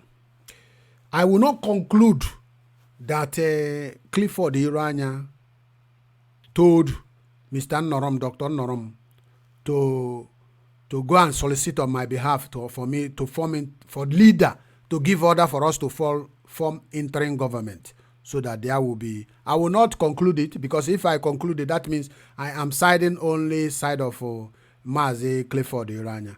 But I am saying that indirectly he has problem there as well, because the friend he brought was best known to him. And why would he be also, if there is if in any way around you can turn this case, Mazi Clifford Ironya is implicated in any way, in any angle that you can turn it. Whether he's aware that this man wanted to solicit on his behalf or plead on his behalf, or whether he know or he doesn't know, he is implicated. The man implicated him. Let's assume that his friend implicated him and put him into a position of trying to overthrow the organization where he is the fourth man. All right? Is it not the same thing that my friend was telling me yesterday? He's the fourth man. He's not satisfied with his fourth position. And he went and brought a friend who was soliciting for him to leave his fourth and leave the deputy that's supposed to take. Let's assume Mazikan is in the fourth one or in prison. They say the third person. The second person is Uchemefo. And his friend is calling Uchemefo a technician. Are we talking about technician here now? Or the faithfulness of Uchemefo? Uchemefo may not be an orator, may not be able to speak very well. It doesn't mean that Uchemefo is a coconut brain. No, it doesn't mean. Each an individual have their own virtue. Uchemefo have the virtue of honesty, virtue of trust, virtue of keeping agreement to that extent. He has that virtue. All right. Some people have the virtue of oratory. You can speak very well. I cannot speak very well. Some people who doesn't speak well doesn't mean that they are totally lack of virtue. The only thing is everything in life is about practice. Practice. They say make perfect. Trial and error. That's what before. If I stand in the front of microphone like this, my body will be shivering. When I was in the church, it took me a long time to stand in the pulpit talking to people. But God, because that time we repented newly, the pastor was pushing me, forcing me. I standing in front of people talking, and I begin to build up composure and begin to build up boldness and courageousness. From there, after 2-3 months, I go to the street. I use a microphone. I preach. I started it myself before they say, okay, they inaugurate me as an evangelist, right? Because that spirit is inside me and I have been carrying me. So there are people to stand, even make video of themselves, put in the Facebook. It's difficult. Does it mean that they don't know anything? Does it mean that he say I write his speech? He doesn't know how to. It's a mockery. You can't mock this man who the whole people who claim to be intelligent in Nigeria are subjected by the animals that rule, the people that rule cattle. You can subject him. It doesn't make any sense that you want to tell us that Mazen Nnamdi Kanu is an illiterate. Somebody who is a undergraduate degree holder. He's not an illiterate. Are you going to call me an illiterate baby because I don't speak well in English? Are you the one who took me to the school? I went and studied for 3 years. I went double honor in my certificate. Are you the one who took me to UCC, University College Cork, for me to go and study philosophy of science, and I passed my exam, higher diploma? Are you the one? If not because of my eye, I would have been doing masters now in the philosophy or in the politics. Then if I finish it, are you the one that go that PhD? I will reach there. And I will, because the more I'm writing thesis and essays and all that, I'm becoming perfect. You can be perfect one day. It's practice, error, trial and error. So you come out in the public and you be telling us how you telling us that you are a speech writer. You have taken a stand that you are better than Mazen Nnamdi. That's what you are telling us. You did not come here to defend yourself, telling us that, okay, look at what happened. They maltreated me, they intimidated me. Present your case. But you put pride with your women. Oh, he doesn't know how to write now. They are still ranting. Look at those women. Doing it live, oh, their face is there. The person that you are criticizing have millions of people following him. How long it will take you with that ranting to convince people to follow you? Did you understand me? So my advice to Mazi Clifford Ironya to stop doing more video. It will not help him because it will going to bring him down the more. He has law division of Biafra. He's not talking about Biafra. He's talking about Lower Niger. And I have nothing to do with Lower Niger. Lower Niger is from Tony Nadi, where we are hearing it. It's not the vision of Ojukwu. It's not the vision of even the Council of Elders. They said they have met several times. They said they are working with them. It's not their vision. Even if they accommodate the vision, they accommodated it in a way that, okay, if the East not go, the West can go. Let's follow it in that way. For you to come out and tell us, oh, he don't know how to write. You are telling people that it's an illiterate. And you also proud yourself, say, I am overeducated. Now, those points, my brother, if we put it into logic, there is no way we cannot be concluded that Clifford Ironya was the one talking ill against IPOB leadership, positioning himself that he's a PH holder. He forgotten that he was a PH holder. He did not start this organization with a PhD. He did not come out with this idea. Okay, with that PhD overlearned, why can't you use that your PhD now, form a different organization right now? Convince me, Evangelist B. The way you are embossing me before when they remove you newly, embossing me to make me understand that you are innocent. Why can't you set up a road? You said that they don't have road map. That Niger, what is it called? Lower Niger have a road map for 20 years, in the next 20 years. So what is the first step of that road map? And what level have they reached? Which achievement have they made in that the roadmap they set? Everyday filing case. Everyday filing case. You go to America, America did not listen to you. You go to Britain, Britain did not listen to you. You come back, you go to Yoruba land, you call meeting. Whose side, if you go, they betray you. And they are talking another thing. You go to Hanez Ndibo, on Hanez Ndibo, we talk, finish, they call restructuring and all the rest of them. Tell me, the governors that in the East, they are not complying with your roadmap. They are not interested. These men that said they have, they want to follow rule of law and order in order to succeed. Why is it that the governing party is not following the rule of law to listen to you? Because if they are following the rule of law, they will listen to you.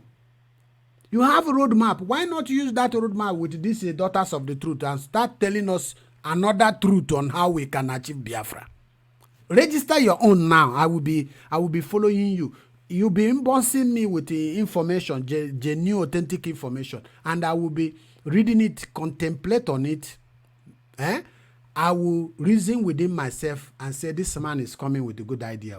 Then I will follow you. Why is it that everybody against Nnamdi Kanu, Lower Niger will, Tony Nadi will go and criticize Nnamdi Kanu? Professor Mefo from Igbo land that is based in Abuja and the Anki will come out and say, the Nnamdi Kanu is the one taking away, IPOB is the one taking away the benefit of Ndibo. Are you people sensible enough? Are you talking what is reasonable that people will look at you and say you are genuine, you are sensible enough? What have we been benefiting from the zoo that will make us now is IPOB that is blocking it? What? IPOB said they don't want to participate in any politics, of which myself I was advocating before, said if it is possible, let IPOB set up his own people who can run for governor, who can run for the local government chairman and all the rest of them, so that if we have these men secure positions, we can be able to be forceful against Nigeria to restructure or to give us Biafra. But you find out that people like what Mazi Clifford Ironya did now, you tell him to be governor tomorrow with the position, part he play now by wanting to make himself the interim government leadership of IPOB. If he win the governorship tomorrow, he would denounce Biafra now. He would denounce Biafra. He say, go to hell with your Biafra. Mazi Kanu say, I don't want to put myself into politics because the politics of Nigeria is very dirty. Boycott. Our people say no boycott. What happened today? what is happening after, whether you vote or you not vote, if who lose.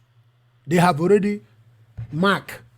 Imo State is a perfect example. Somebody that is the fourth in position took position of a first person, arrow, in the history of mankind. And everybody, Tony Nadi and Maze, Emeke Siri and all the rest of them. Even Ohanes and Igbo leadership.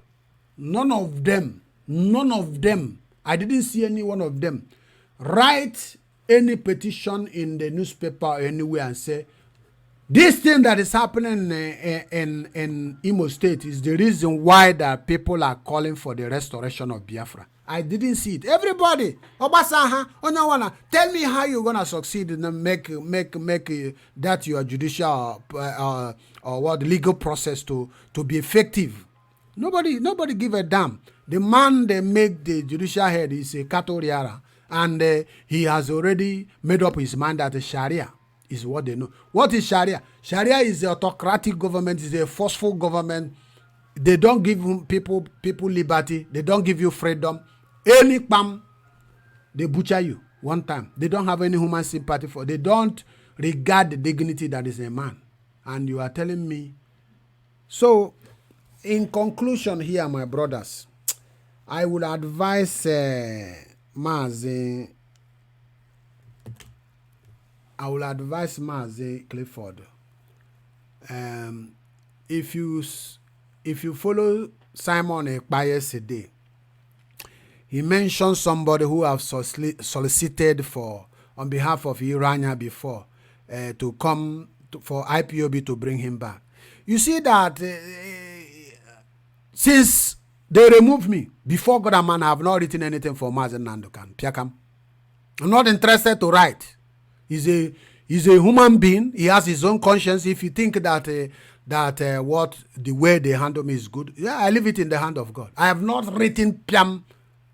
Some people have told me emboss him. I say, go to hell. I don't need that emboss. I did not run something wrong. I'm dealing with a human being. If he knows that what I did, what I'm doing, what I was defending was the right thing, we can see it today that there is a conflict between his utterances and Uchemefo, which I also made video and air my opinion. So that's why also I'm calling for peace and unity among us. And I'm telling Mazen Kano there is need for trust also. But I'm not saying that Mazi Clifford is innocent. He is not innocent. Yes, because even if you're telling a child knew that the doctor that came and said that Uchemefo is a technician. Technician must have come from the mouth of Clifford Ironya while they were talking with this man. Before this man sympathizing him and thinking that as my friend, if he's been in that position, he knew more than Mazi Khan and Mazi Clifford Ironya. So after they have already discussed that and finished, Mazi Khan will pinch himself. Even the medication they are bringing, he might not even take the medicine because he will say that they are poisoning him. They want to poison him for reason. Did you see? If I were Mazi Khan and this doctor came and told me that I should give form interim government and give to Clifford Ironya to head it. So when I come, they give me back. Who tell you that he will give me back if I come back? I will suspect him to the last that I will be saying that he want to poison me before God and man. I will be saying it. I will be saying it myself. I will be saying it. The woman he say he want to sue now, that the case is in this video. Do you know where this woman got the information that he wanted to poison Mazen Nandekano? Maybe from Mazen Nandekano said that this man is a very dangerous man. From that very day, he will set a spy on you. You went to Israel, he's following you. You went to Ukraine, he's following you. He know that if you release money and give to you, because maybe he has suspected you so much, that you might carry the money, even declare that in IPOB, not go on with IPOB, he will say fight to one Nigeria. Mazekano will debunk Kogo and lita na Israel and Ukraine. Ị na-akpọzi ka ewu. So ụmụnna ka anyị mara ihe anyị na-eme biko nụ. Ana m arịọ Maazị Clifford Ironya, stop this exposure or revelation. It doesn't make sense. And you have to blame the doctor so much who put you in that mess or suspiciousness, because there is no human being on earth that will tell this story will not say that you are the one who convinced the doctor to come and solicit on your behalf to form an interim government and make you. Why must you go to that extent? Why must you even come to the internet, to the Facebook or your broadcast that you make, telling us that being proud that Uche Mefo is the man said that Uche Mefo is an ordinary technician. The way you are saying it and the way the women are responding, you are not responding in a way of addressing issues that something that happened to you that you felt bad about. You are making a jest and mockery of the whole situation. And Uche Mefo, yes, that from your own expression, Uche Mefo is what the man described him to be.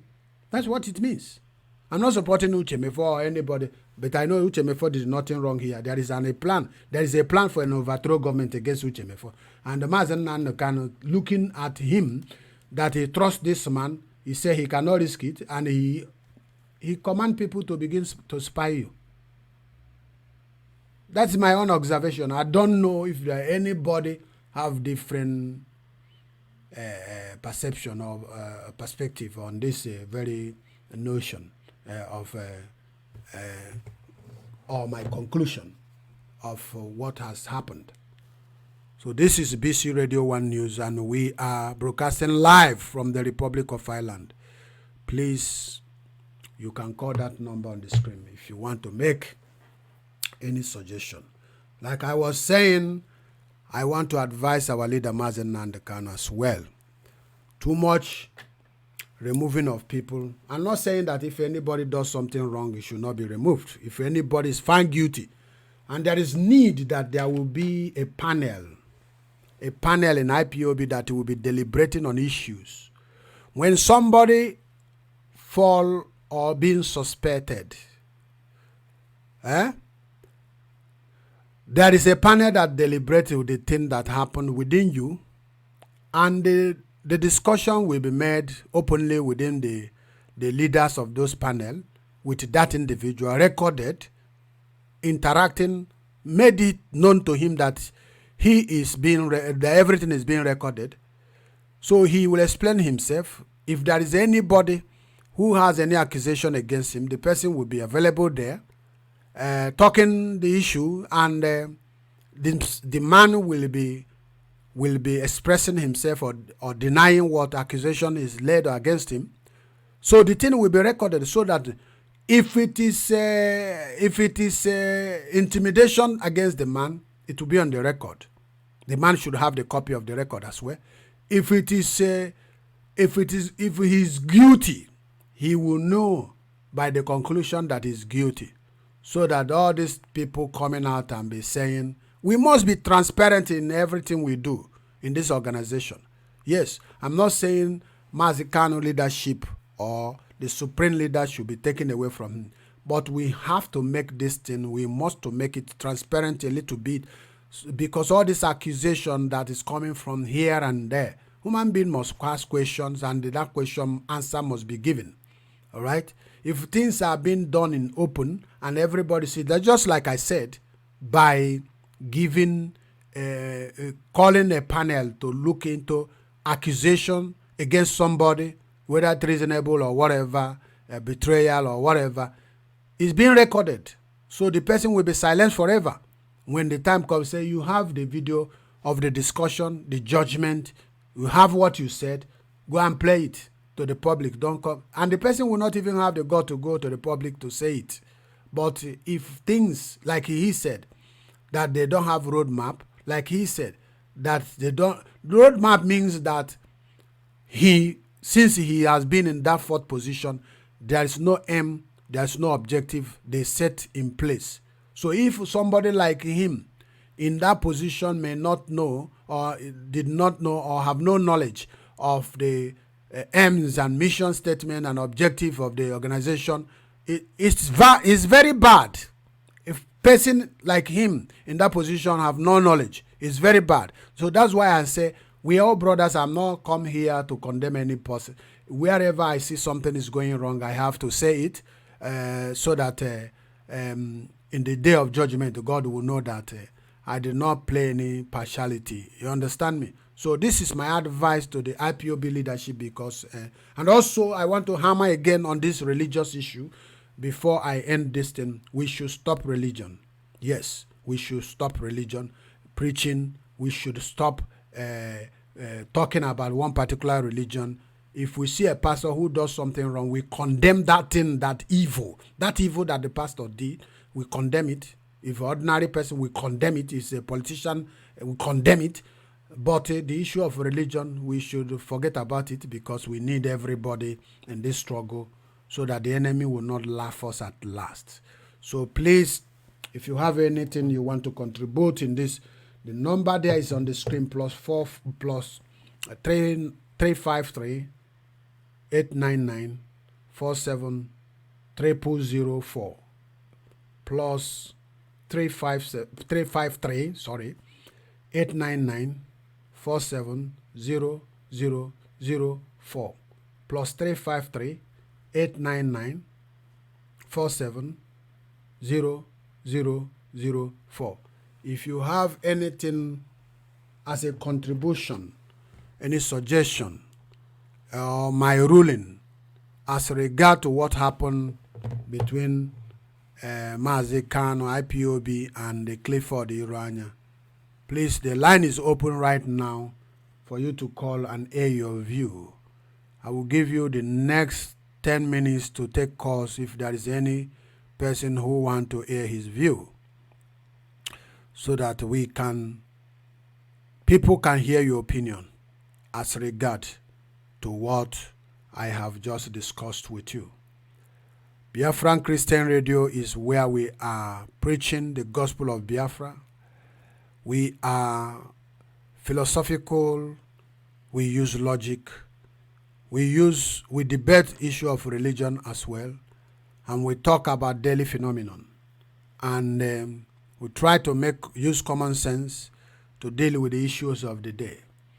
And today we discuss the dilemma between Clifford Ironya and the Biafran struggle. The caller on the phone, please give me your name and where you are calling from. This is BC Radio 1 News. All right, you're speaking with Chilezie. I'm calling from the Republic.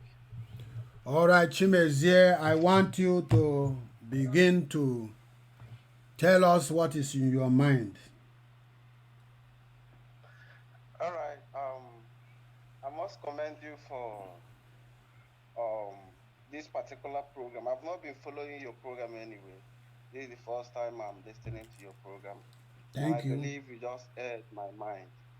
What you said exactly from the point I met you to the end has been what I've been looking for, a way to kind of make public. So I must appreciate your efforts. Thank you. Now, on the issue of Mazi Clifford Iroanya, in fact, you just nailed the nail at the head. You didn't beat around the bush. I believe whatever happened, because I listened to all the videos released in the internet regarding the issue. Whatever happened there was as a result of someone trying to maneuver, or someone trying to be where he shouldn't be. So I believe that was exactly what happened, because there is no way you would tell me that someone will come all the way from United Kingdom, go to Nigeria, then meet with someone that has been in the prison to meet such a that's in fact such a suggestion without your knowledge. Yeah. It must have been pre-planned, must have been talked about with the so-called person that the doctor wants to be in the position. So I believe that was exactly what happened. Then on the issue of religion, what you said is what I've been writing, though I've not really made any call to any of the platforms, but I've been putting up a comment regarding it. I think it's high time we stop dwelling so much on religion, that it's really affecting the struggle. So many people are putting out. There are a lot of people, for instance, my pastor is a diehard IPOB member. So you can't expect all these people to be listening to some words that are not encouraging. So I believe we should, if there is a platform, if there is a way we should deliver the religious people of Biafra, people understand that what we are saying about religion is not really aiding the struggle in any way. It should pipe low on that very side. You know that, because we don't need much enemies. It's the people enemies are cropping up here and there. I believe there are bound to be here and there, but we don't really need a lot of enemies because it's really going to affect us. It's going to affect us. So that is what I have. Thank you, my brother. God bless you. Yes, you have said it well. The issue of religion is a private matter.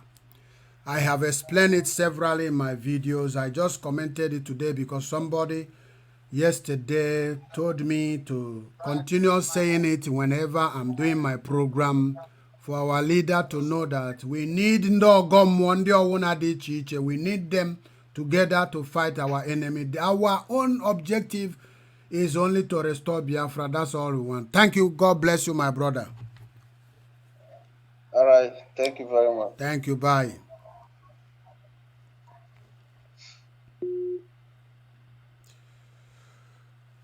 So, like we are saying, please, I want to remind some of our brothers that are calling in my other number. I am using that phone to do this live video in Facebook. You don't need to call. There's a number I have mentioned here, +353 899 470004. The caller on the phone, may I know your name and where you are calling from? The caller on the phone, may I know your name and where you are calling from, please? This is BC Radio 1 News from Ireland. The caller on the phone. The caller on the phone, may I know your name? All right. Okay. My name is Bright. I'm calling from Italy. Okay, Bright, go on. Which place are you from in Biafra land, please? In Biafra land, where do you come from? Okay, I'm from Agbo. All right, thank you. Agbo. Okay, welcome. All right. Welcome. Go ahead and give your own contribution, brother. I live in Italy. Okay. Welcome. How are you doing, sir? I live in Italy. I am fine. Go ahead and say what you want to say regarding today's discussion. Okay. I just want to thank you for the good work, sir. Okay. For the work you are doing. Yeah. I heard everything you are saying about the Biafra struggle, which forget about religion and focus on the struggle of Biafra. Yeah. Yes. God continue to bless you for your good work. Thank you. Okay. Thank you. Yeah, and I will also contribute for the struggle. All right. Yeah. Thank you very much. Keep on. Keeping on. No problem, sir. All right. Thank you, sir. Thank you. God bless you. Okay. Yes, sir. We must continue by the special grace of God. Biafra or death. We are already dead people anyway. We need a resurrection from the grace of God, because our business have been damaged, killed, and destroyed. Hello, the call on the phone. May I know your name and where you are calling from? Yeah, good evening. My name is Batson and I'm calling from Sweden. Okay, thank you, Batina. God bless you. Yeah, and you too. And I'm from Imo State. The past Senator Wajumogu Okay. that died last time. We are from the same village, almost the same age grade. All right, all right. Thank you. You are welcome. Give us your opinion, please. So I just want to congratulate you for this very this evening, because since this thing now, since the other day, this Ironya and Mekasi, or what they call him, I've been thinking, is there a way that somebody can interfere in this very problem and they try to pick out the right thing in it, or what could have done? But today, I watched your program from the beginning to the end. In fact, God gave you the wisdom. Right. I appreciate it, and I like the program today and what you said about these things and the way you took it to yourself. When I think you mentioned something that you were also suspended. Yes. The patience you had and Kurokwa strong today, it means a lot. Thank you. It means a lot. I love it, and I thank you very much. May God continue to bless you. Thank you. And you too. Thank you. God bless you, my brother. Yeah. Thank you. That's all I have to say. May God continue to bless you with your work. All right. This is the first time I follow you, and I will continue to follow you all the time now. Please, thank you, and follow me. If you have not subscribed to the YouTube channel, please subscribe. I will do it right away. Thank you. And I will do whatever I can. I used to communicate with Simon. It's another nice person, and also who is very strong with the truth and the good information. Okay. Whatever we can do to support, it doesn't matter what Nnamdi Kanu had done. It doesn't matter what they're saying about him. Yeah. Even though let them call him armed robber or whatever, we will still follow him. Yes. We still believe in him. Yes. Just like as you're saying, this issue of religion should be by the side. But my father was a pastor, we put this thing by the side and then focus on the main goal, which is getting Biafra. Exactly. Thank you, sir. God bless you. And you too. Bye-bye. Bye.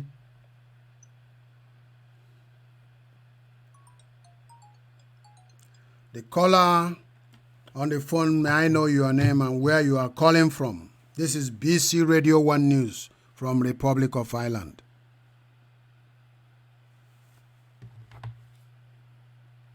The caller on the phone, no, it's no longer there.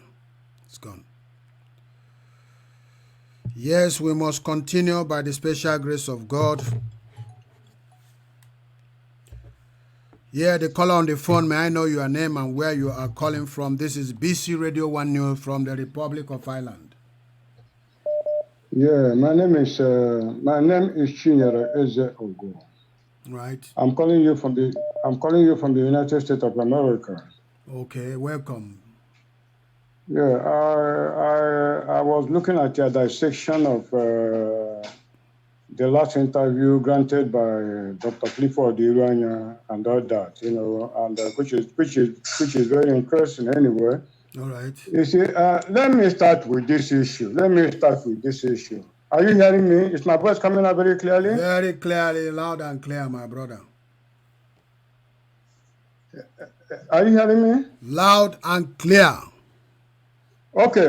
Let me just start from one issue, because at the end of it all, we are all Biafrans and all that. So yes, no matter whatever happens, anything that happens, one more feel concerned. Yes. Let me just start with the most important issue. The most important issue being that, people always say avoid the issue of religion, Mm-hmm. I know that religion is a creation of man, but when we talk about religion, in this case, we are talking about God and all that. Mm-hmm. So when they say forget about religion, I have some issues with that, and I want to make myself very clear. All right. When Moses was taking the children of Israelites, when he went to Pharaoh, yes, the content of Moses' message to Pharaoh was that God have asked him that the Israelites should go to the wilderness and worship him. Okay. Remember, that was the message, yes, that God So the primary issue there is God. And what was the actual reason? Before then, there were multiplications of gods in different ways. Yes. So the story of Moses taking the children of Israelites to the promised land is not actually to the promised land per se. Yeah. God is simply using that medium to expose himself to the world, to make the world know him. Yes. You understand me? So the progression of the church was not only going to the promised land, but also to know the identity of God. Yes. So there are people who talk about Biafra, because they like to call criticism and all that. They don't understand the real deep spiritual meaning of Biafra. The same thing that happened in the old is the same thing that is happening now. There is no way you can remove God from the issue of that is where the people mix it, and that is where the devil blinded everybody. Okay. In as much as the Biafrans are going to the promised land, it is equally the means that God wants to use to identify himself to the whole world that he is God.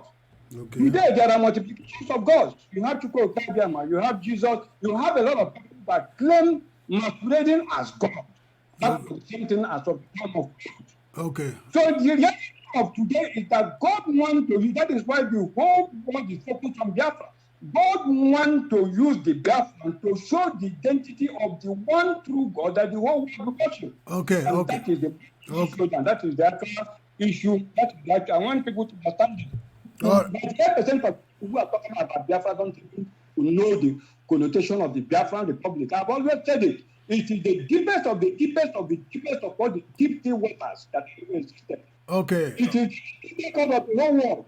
My You know what I mean? So yeah. when you affect Biafra, that is where the part of the world, the reason why God even created this world is tied to the Biafran struggle. Yes. So people think it's a 5-minute dash, 100-meter dash and go and get, and that is why it is like that. Okay, my brother. Listen. Let me go to this show, my brother, Dr. Clifford. Okay, good. I have really deep respect for Clifford, and I want you to know this. I'm speaking to him directly. Every person that God calls for this struggle, there is a bug. You can't remove yourself from it, no matter how you try. You cannot. That is the passion for it. You go through family persecutions. When Jesus was saying, when you are pursuing the word of God, you want to what can deprive me from the love of Christ? Is it family? Is it wife? Is it? In fact, when you are truly called in this struggle, you have to undergo those things. Yes. Some of us have sacrificed marriages. We have distanced ourselves from our children and our relationship. We don't know it. We don't know the deep pain that people go through. You understand me? We don't know what people have sacrificed silently. And the moment you say you want to live, you cannot live because that is what you are born to do. Yes. You can't do any other thing.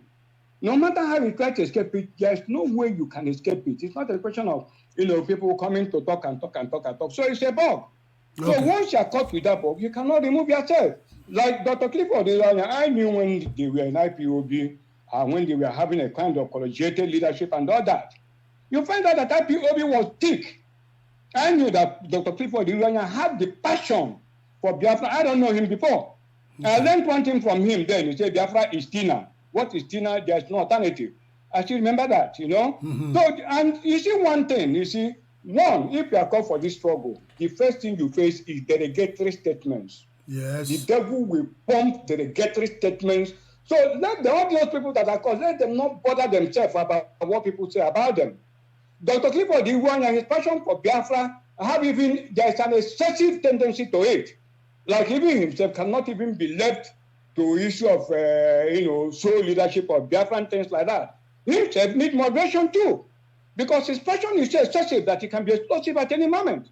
Yes. That is my take on that. Okay, now you talked about he's going with the doctor who went, I don't know what you call the doctor's name, from Britain to go and see to the rescue of Nnamdi Kanu, whatever the doctor's name, the British politician and all that, who went and said Dr. Ironya should be the best person to represent or something like that. It is quite impossible. I don't know, like the way you dissected it, that Dr. Clifford Ironya may actually have an inkling of what was happening. That is by the way. It may be so. Your reasoning on that is very much correct. Okay. Now I want to tell you one thing, because the most important issue that Dr. Ironya raised in that thing was the issue of roadmap. Yes. And that is where we are stuck to today. Ordinarily myself, I don't care about that, because I believe in time will tell, and then people will face the consequences. Yes. This lack of issue of roadmap is the stable that will kill millions of Biafrans. Go and mark it today. That is the stable. In that slaughter deck, that slaughter chair, millions of Biafra are going to die. It is the same thing that happened when Hitler killed the Jews. The Jewish question, the Biafran question, will be settled on the slaughter of millions of Biafrans because there is no roadmap. Go and mark it. Because there is no roadmap was what brought the issue of prophetess to start with. Nnamdi Kanu said he's a prophet. So when did God leave Nnamdi Kanu that is a prophet and then went to Yoruba prophetess? That is number one. Number two, what is the name of the God that prophesies to the prophetess? That is number two. Number three is the birds of the same feather, they flock together. So can Nnamdi Kanu say that he was not privy to what that prophetess wanted to come to the religion Biafra to say? Use the same analogy you used to discuss to dissect Iranians and the British politician brought to go and help Bello Nnamdi Kanu, at least get some elevation, in his deteriorating condition, at the detention camp and all that. You tell me. Yeah. Now, did he say he's not privy to that? So what was the woman's arrangement? What was the woman's solution at the end of it all? The woman's solution at the end of it all. The solution is for him. No Nigeria. That Nigeria will remain one. No, the solution. Let me tell you, if Nigeria does not divide, Jesus Christ will not come the second time. If Nigeria did not divide, what issues that happen that will commence the revolution in the Revelation contained in the whole book of Revelation will not happen. Let me tell you why they are agitating that Nigeria should not come. Let me tell you. I told you the world operates on the law of negative and positive. Use Nigeria as the vintage point to measure the negative and the positive aspect of Nigerian life. Yes. Nigeria signifies the negative aspect of this life that feeds the devil. Yes. Biafra represents the light. I believe you. Go to the book of Revelation, it will show you thousands of saints waiting and saying, God, when will you avenge our blood? Those are people, those are the negative forces that make Nigerian way to run. Yes, okay, Nigeria is the only country in this world that can feed the appetite of the devil to the full of his leading. I agree with you. The food of the devil is injustice. And what is that injustice? Operating the upside down system of the Nigeria, suppressing the innocent people, keep feeding of innocent people to Nigeria. What is the implication? The implication is that if Nigeria did not divide, that is why they are desperate. If Nigeria did not divide, the innocent people in Nigeria will be completely exhausted. Yes. The devil cannot be played. That is what we need to it is at the reason of the devil's appetite. Okay. That is happening. Yes, all right. It feels as you feel that me and you is how it is. Hello. That is how it is. Hello. These are the blood of innocent people. Yes. So when they're telling you Nigeria will not divide, Nigeria will not divide, when you are completely exhausted, the innocent people are completely exhausted. Yes, Mazi. Anybody that is talking for Nigerian unity is talking rubbish. Remember when President Trump was saying that Africa is shithole? Nigeria is shithole in the sense that now you have a car, you have an exhaust pipe. It is the exhaust pipe that extinguishes the waste. If the waste does not go out, the engine will get stopped. Yes. New energy will not burn. Everything will stand at a standstill, and that is the truth. Okay. So we are the shithole because we are the exhaust pipe that do what? That remove the waste of the so-called Western life and Western civilization. All right. So the moment we stop being the shithole, Mazi, hold on. Mazi, hold on. Mazi, hold on.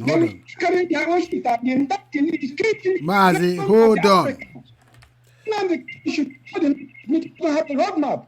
Forget about it. Called by Peter. Mazi. Then IPOB have branded them, and at the end of it all, IPOB. Hello.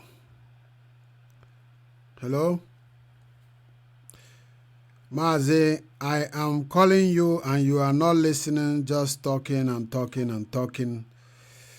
I appreciate your calls. There are so many calling here. People want to add your opinion. Please, if anybody's calling, don't take too much time because I may cut you off because I want to get as much as people that can give their own opinion. I want to give other people chance, please.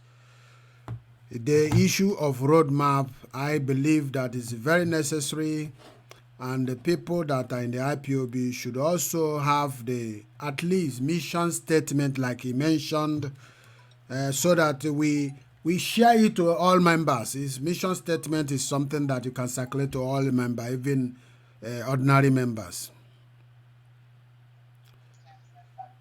The caller on the phone, please, may I know your name and where you are calling from? I called, I think I was the first caller, but there was something I forgot to point out. Okay. Which was really one of the reasons why I called. Yeah, make it snappy, please. I'll just go straight to the point. It's about this issue of roadmap that this last caller just talked about. All right. I don't. Can you hear me? I'm hearing you. Go ahead. Go ahead. Hello? Yeah, go ahead. Hello? Yeah, I'm hearing you. All right. So what I was trying to say in effect is, I just want to make reference to what Clifford Ironya said. I don't believe one of the reasons why he left or why he abandoned IPOB was because of roadmap. That is a blatant lie. It was not. It's just the Igbo land. They say there's what my grandma used to say that Always it's just a kind of someone fishing for excuse. I don't think that is the reason. Yes. Then another thing I want to say is, I believe there should be a roadmap, or probably they don't want to make it public. It's not everything you come on air and talk about, because the people we are fighting with, they are very, very prepared. So anything whatever they see that is that same that can work out, they will just start working against it. So I believe there should be, but it's something they are trying to hide so that people will not get to know about it. So that's what I want to say. All right. Can I ask you a question? This is a very good question I want to ask you. I don't know how you see it. All right. Like, people are talking about this roadmap and Clifford Ironya being the fourth person in the organization and is not aware of any roadmap. Do you think it sounds very well? One thing I think we should try to find out is if he actually is saying the truth. You know, when someone is aggrieved, when you are aggrieved, you are bound to say anything to get the crowd. Yes. So he might not be telling us the truth. Yes. So that could be a possibility, because there have been lies here and there. Okay, for him to tell us that he wasn't aware that a doctor came all the way from London to Nigeria to make such a suggestion, it's a red flag. He should tell us that there are still things that he's not telling us the way it happened. Yes. So we'll not just take his word as he said it. Yes. There might be things he's trying to conceal from the public, or maybe he wants sympathy. So that's a possibility. All right. Another thing that I would have, like you said, I would have suggested that if Ironya knows that there is no roadmap since while he was still in the IPOB, why didn't he speak out and say, I don't think we have roadmap in IPOB, not as an attack, but I'm suggesting it that we should have a roadmap. Yes. So, but he did. One thing I believe these people are not really, they are not ardent Biafrans, because consistency matters a lot. Okay, you said you were somehow reprimanded. Yes. And you stood your ground. You didn't change. You didn't go to Lower Niger Delta. You didn't go for another mission. You still maintained Biafra or death. Yes. These people just a little bit to show that they now really care about their mission, everything changes. It's not about Biafra, it's about restructuring. Yes. That should tell you that Mazin and the government must have seen something in these people, that these people are not really out to fight for Biafra, and that is the truth. Yes, because I like I always say in my video, I don't think whatever IPOB will do that will annoy me to go against Biafra, no matter what. I might be angry in what you did to me or removing me, but I will not go against the Biafra. You are you? I'm hearing myself.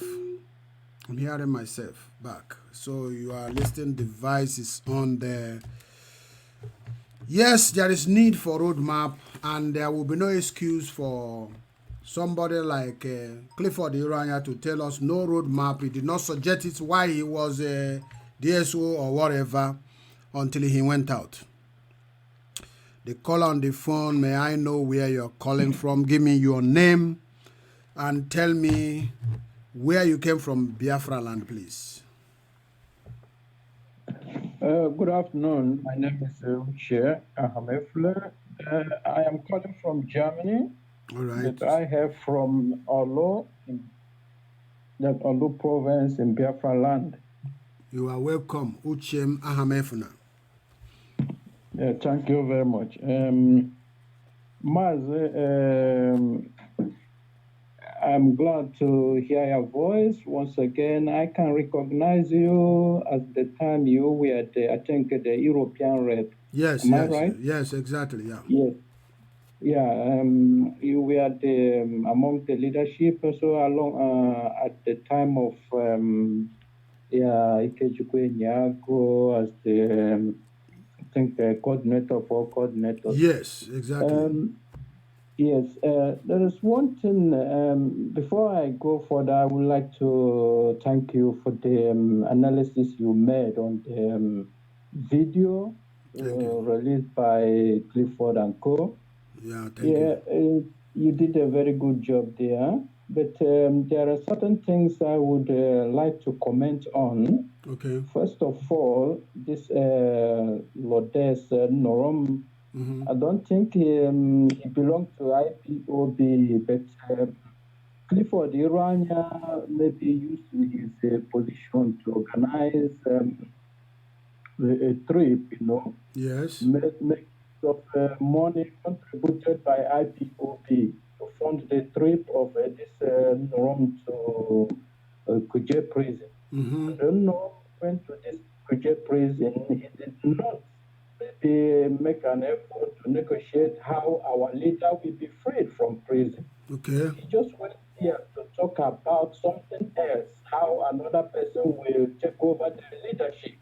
Mm-hmm. This is a sign of coup, is planning the coup. You want to control the leadership without seeing maybe a problem, finding out a solution to solve the problem of our leaders within project provision. Yes. That is not good. It's not. Another thing, before Clifford Ironya assumes a position of maybe coordinator or coordinators, he was the American rep, or maybe the national coordinator to America. I can't remember because it has been a long time. Yeah. He was not good in leadership. He said it clearly on the air that he is not good in leading. By that time, Maze, he has a deputy. The deputy was making more. That was one Oneni. Yeah. Yeah. One Oneni was making a better effort. One Oneni came to Belgium at the European rep. Yeah. By the time our leader was in jail, so I was there. I talked with one Oneni. So he was making better effort, adding more, seriousness in leadership than the Clifford himself. But Clifford was just too forward to destroy what we are doing. I don't think this man, can receive any attention from people. You just want to waste the time to listen to what he is saying. Right from beginning, he was not there. He wasn't among the pioneers of this IPOB. He came later. Yes. He was made the American rep. He was not good in it. What will convince people to take this man as a leader? He doesn't have the leadership quality. He's only trying to overthrow the government. There is nothing that shows that, okay, this man has really the struggle at heart. You want to get Biafra. You understand? Yes. There are a lot of things that he did the time we were fighting to get our leader released. He was going to India, going to other places, making unnecessary moves towards our struggle. He was only trying to destroy our struggle.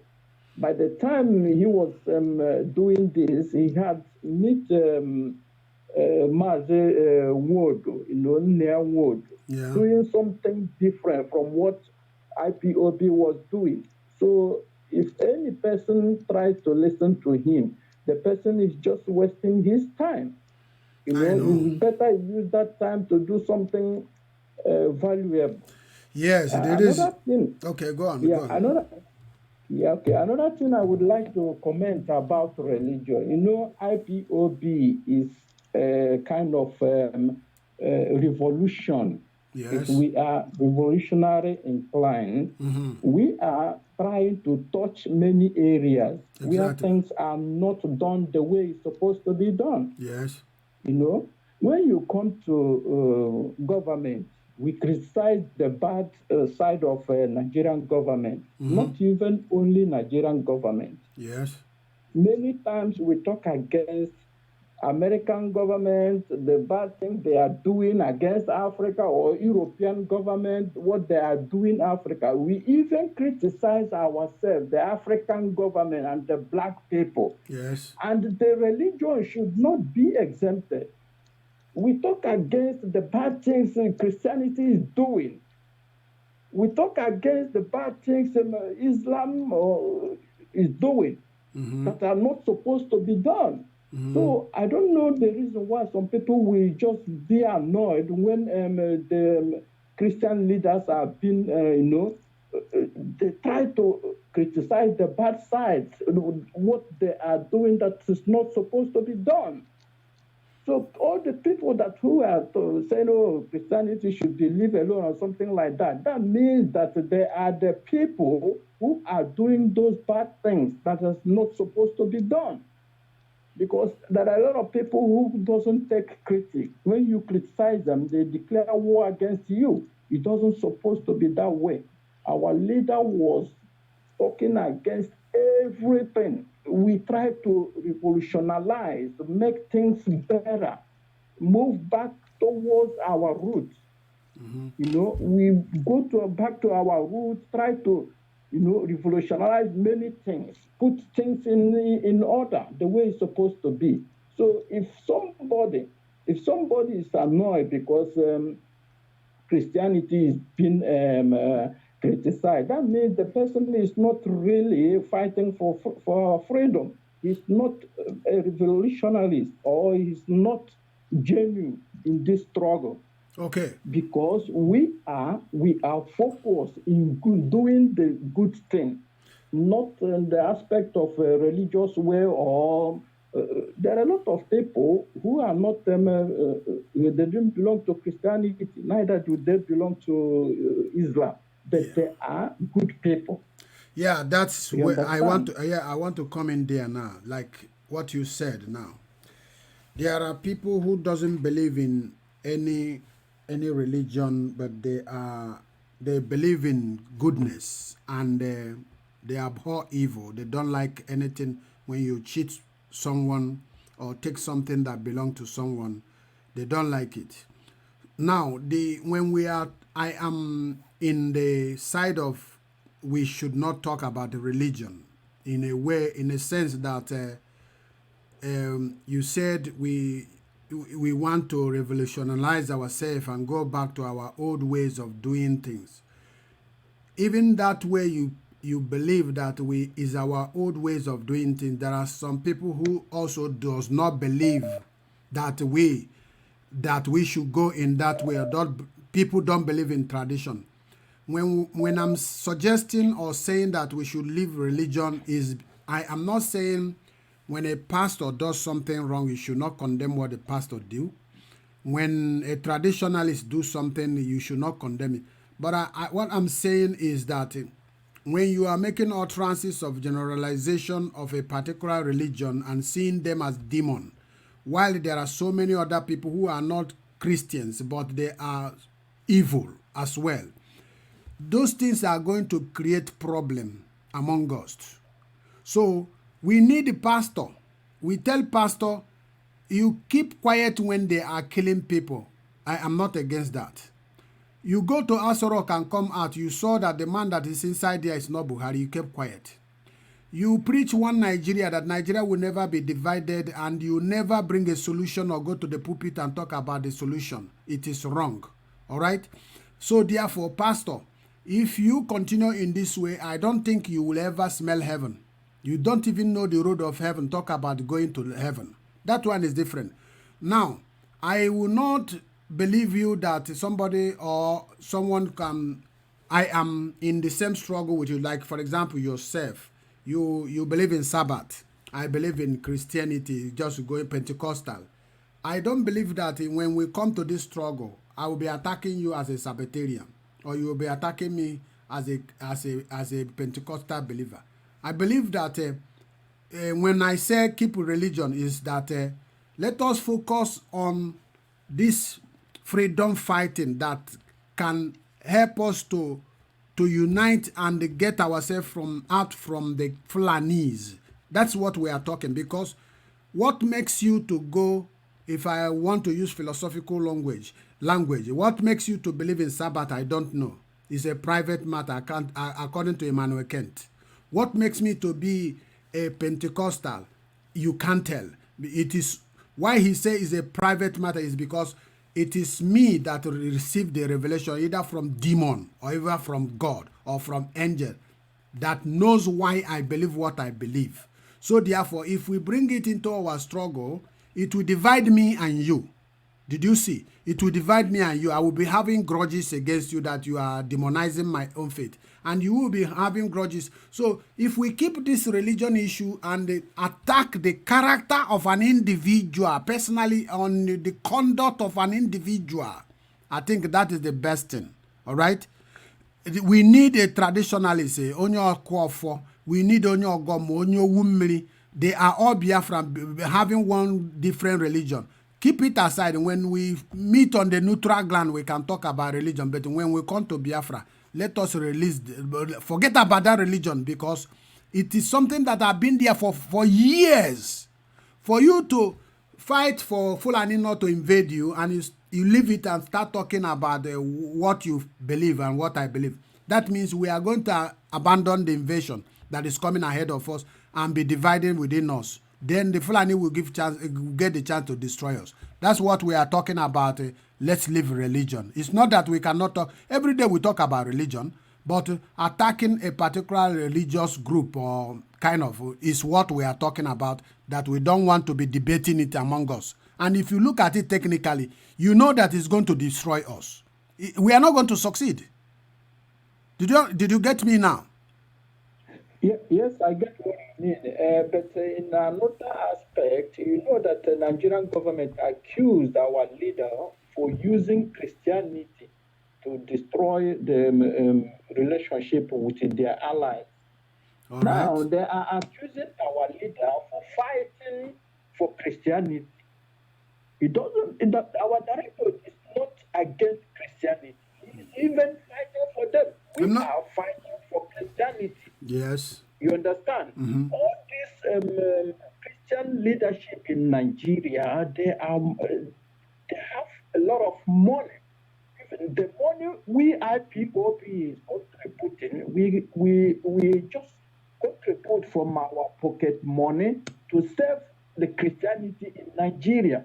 But the people the group we are serving, what they afford to take a breakfast is not up to, that is what IPOP is, they contribute is not up to what they use to take a common breakfast.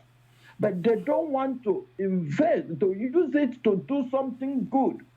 You understand? That is where our leader is attacking them. And I find it okay. It is correct to tell them, that they should know their responsibility. No, there is no things we don't there is no question put into consideration. There is no question about it. People believe, they are educated, they are this, they have PhD, but there are areas that they do not think.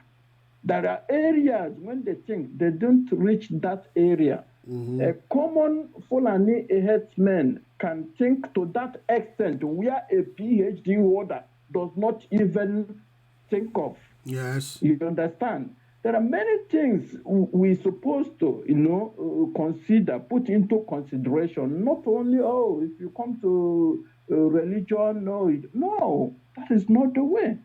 Okay. We are fighting for even the Christianity. What they're supposed to do, it's just, of course, will cost them small money, and that problem will be solved. But they don't want to do it. They go and dine with the oppressors.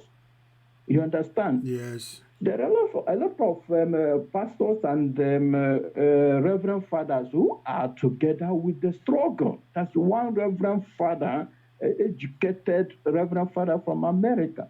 He said that the reason why he joined he loved what our leader is because of the way he's doing it. You understand? Okay. Right from beginning, he has been criticizing religious leaders. But this man he's a reverend father. He came out. He even made his own video, and he said that the time there was a revolution in South America, it was the responsibility of the clergymen. They came out and fought for the poor people. But in Nigeria, the opposite is the case. The clergymen join with the Buhari and co to suppress the poor ones. So if you are in the position to talk, and you know what you are going to talk to stop that mentality, you will do it. Our leader is doing what he's supposed to do. Okay, my brother. I am a member of IPO, right from beginning. If you give me the opportunity to say that, I will say exactly what our leader is saying. Okay. I am doing it at the level I am. Okay, my brother. Our leader being at the my brother level. Okay, he's doing what he's supposed. I congratulate him for doing it, having the courage, everything. My brother. I will continue to support him to talk against bad ones. Hello. No matter where. Can you listen? Can you listen to me? Can you listen to me? He's supposed to do it. I'm giving him thumbs up. He should continue, even to insult people. Can you listen to me? Can you listen to me? Jesus Christ himself, he went to synagogue and insulted them. My brother. Can you listen to me? Who are making the synagogue or the temple as a place of gambling and so, If somebody is talking or I give you a chance to talk, you should be having some breaks to find out if the person that you are talking with is responding or wanted to say something. Is very, very annoying or not good. If somebody is talking and you continue talking without break, it's not good. It's an engagement discussion. I wanted to tell this brother that I am not against it. You can see my Facebook, go my YouTube, you can see how I condemn the men of God, right? I condemn and mention what they did wrong. I don't attack Catholic. I don't attack Pentecostal. I attack the pastor That's what we are talking about. I am not against Mazikano condemning the evil character and behaviors of people. Okay, if we are talking about, for example, we are talking about a religion and we focus on Pentecostal. How about Judaism Christian or Judaic believers? They have priests. Are they all sent? Are they all good? No. I want people to understand the logic we are using. I am not saying person of questionable character, you should not talk about his character.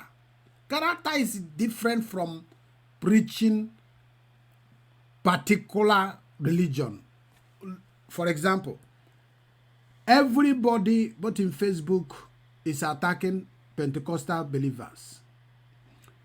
But the question we have to ask ourselves, who are the people leading us? Are they religious people? Our governors, are they religious? Our senators, are they religious? This is what I'm talking about. Leave that religion and focus on the individual's behavior and character that you wanted to expose. That is what we're talking about. Hello. Can I know Hello. How are you? Hello, my name is good. My name is Kenechukwu Opiagwu Amandikogo. All right. And where are you calling from? I'm calling from US. US, okay. I'm calling from United States of America. And which part of Biafra land are you from, please? Yeah, I'm from Akokwa. All right. In the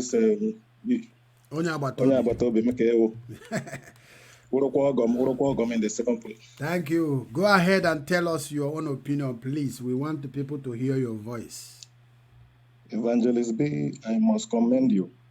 Thank you. The way you deal with issues, the way you dissect issues. Mm-hmm. But the thing with our people is that we Igbo Biafrans, we are too greedy in terms of power, mm-hmm. in terms of dealing with our people. Mm-hmm. Whenever we are in the war front, if you fell on the way, yeah, you step out, and other people continue. Exactly. You were suspended from IPOB. Yes. And you... I was not suspended. I was not suspended anywhere because I was just removed from the position, not suspended. Yeah, you were removed. Yeah. And you hearkened to the authority and remain resolute. Yes. And up till now, you are still fighting. Mm-hmm. When we can't do the way of Nigerian government in Biafra land. No. Anytime somebody is removed from power, they start yapping up and down. It's wrong. We should not follow. We should not toe that line. It's not possible. If you are Biafrans are many, we are many. Yes. If you cannot give us what we deserve from you, you step aside. Yes. We pick another person. Yes. That is the only way that we can achieve greatness in Biafra. Yes. Clifford Ironya that is talking whatever he's saying, he is not the only one that is educated in Biafra land. Yes. We have a lot of PhDs in different, in all ramifications, we have PhDs, we have master's holders, we have a lot of intellectuals. Yes. So if he fell in the war front, let him step aside. Yes. And keep quiet. Mm-hmm. And follow what others are doing. Yes. It is a shame that we always wash our dirty linen outside. Very bad. Let him step aside. And let him stop disgracing himself and Biafra. This is something that happened 2012, 8 years today. Why did he come up again? That's what I'm asking. That he's supposed to bury the hatchet and support from behind. Yes. All the PhD holders and master's holders in Biafran land should come together and do greater things in their PhD, whatsoever they call it. Yes, you see Farrakhan, this man that in America there, that I follow him all the time. Or is a very fantastic man. He said the last video I watched yesterday, he said that black folks should come together. You are a doctor, you are a PhD in any field, science. Come together and look into this vaccine they want to give us and find out what is in the content of That's the right. vaccine. That's what he's supposed to be doing, not fighting Democrats, Republican. Okay. Evangelist B. Yeah. Remember, there was a time that they call the so-called professionals in Nigeria. Yes. From the Eastern region, professionals. They call themselves professionals from the Eastern region. Mm-hmm. Tell me what they have achieved since they have been calling themselves together. For where? They have never achieved single thing. Nothing, my brother. So nothing. Those who claim that they are more educated than others in Biafra land should forge together and show us that they are educated. No, what I'm saying is that that roadmap that IPOB does not have, and he has PhD, is more than educated. Why not invest his energy, and create a new roadmap for himself and plan his own, so that he will tender it to the public and people will see it and begin to follow him, instead of joining with women and coming to gossip. It's not good now. Huh? Yeah, okay. We read the Bible more than every nation. Yes. But was Moses more educated than Israelites? Nowhere. Whoever God chooses, let him lead the Biafra, and let all of them go backward and follow suit. Yes. If whatever you can do for Biafra, Yeah. do it for Biafra. Yes. It doesn't matter whatever it is. Yes. America always believe that you do something that you can do to help America. Yes. Don't expect America to do something for you. Yes. We should follow the great standard of other nations that are moving forward.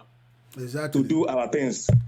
Exactly. Than to be so stupid in tussling for power and greedy in so many things. It's very wrong. Now. It's very, very wrong. Very wrong. Our people should open their eyes and be wise. Nnamdi Kanu cannot do all things. Yes. Nnamdi Kanu cannot write speech. Nnamdi Kanu, ndị Igbo na-asị mmadụ agaghị agbachi n'ọnụ gbachie n'ọpịrịpị. Mba nọ ihe ọwụ akụkọ ụmụ nwaanyị ka o jiri ha abịa. Ọ ya ka m ji gbana ya.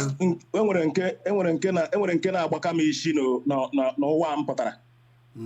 Ndị kpọrọ onwe ha elders n'ala Igbo cannot speak in riddles. They can't speak with idioms. No. Ọ dịkwaghị anymore. Ịtọrọ ha ilu, anyị nwawo ụmụ okorobịa tọrọ ha ilu, igesef anyị ka ha atọ ilu, anyị ka amara ihe a na-eme n'ilu nna nna anyị ha. Yes. Nni ya Nwodo cannot stand me in idiomatic expression in Igbo land. He cannot. You can't speak with English with everything you want to do in Igbo land. Speak in Igbo for us to understand. Speak with idioms. Yes. Speak in riddles so that we understand. Yes. We are Igbo Biafrans. Yes. Let them not stop washing their dirtiness outside. It is too shameful. It is too shameful for those calling themselves elders. Yes. Imagine Governor of Anambra State say using money to qualify an Igbo life. A human being. That if they kill you, they give you $500,000. If you kill their cattle, so now he can qualify us with Fulani cattle. It's a shame. It is a shame. It is a shame to Igbo Biafrans to come out and dance stupidly in public. It's a shame. Very shameful. So I will commend you, Evangelist B, for what you are doing. Continue. God will guide you. Those that are standing in the front line, fighting for the liberation of Biafrans and innocent people, I pray that God will continue to guide you, continue to strengthen you, continue to give you the wisdom. Thank you. So that the new generation will follow from where all of you stops. Thank you. God bless you. Thank you. I use this opportunity to continue to pray for Nnamdi Kanu, to congratulate him with UCHMF4 and all principal officers. Let them work hard and throw away all those people that are in the sideline, trying to draw us down. Yes. Thank you so much. Thank you. God bless you, my brother. I think we are coming to the end of this very discussion today, because we have stayed more than 2 hours here, and we'll call it a day. My only advice to all the Biafrans across the globe is that Fulanis are not fighting for anything than to conquer our land and take our land, and we should emulate that same way. In agommo goshie mmụọ gị ike, ị na-efe owu mmiri fesie ya ike, mana ihe gbasara this Biafra, ka anyị wefute obi anyị na-achụ this Biafra. Let us pursue this Biafra with one mind.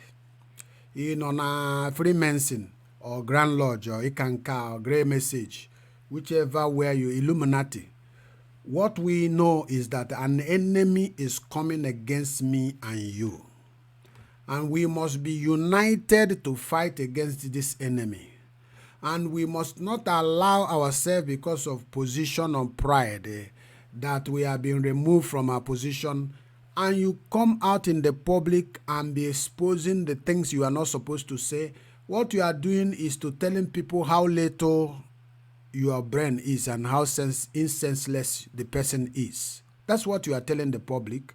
You are not making good headway for yourself, because people will see you now as an evil person. It's better you keep what you have in your mind, keep it in your heart, and endure and be praying. I pray. Am I not praying for Mazen Nandekano every day? If you come to my altar there and the inner room upstairs there, his picture is there, because I know Ako, they are sending many arrows against him. They even want him to say something not supposed to say. They capitalize on that and create division among us. That's why I'm praying. Even for those people advising him, always I pray for them, his advisors, that they may give him, God will give them wisdom on how to advise him well. And I also want to encourage him to, like what I said, set a panel that will be looking into accusation and investigation of accusation, and put it in a videoing atmosphere where everybody will be, the people will be asking the question to the person accused, and he will be answering, so that tomorrow people will not be having all these rooms of coming out to say they want to expose wickedness and this and that, when they have their own ulterior motive behind what they wanted to achieve.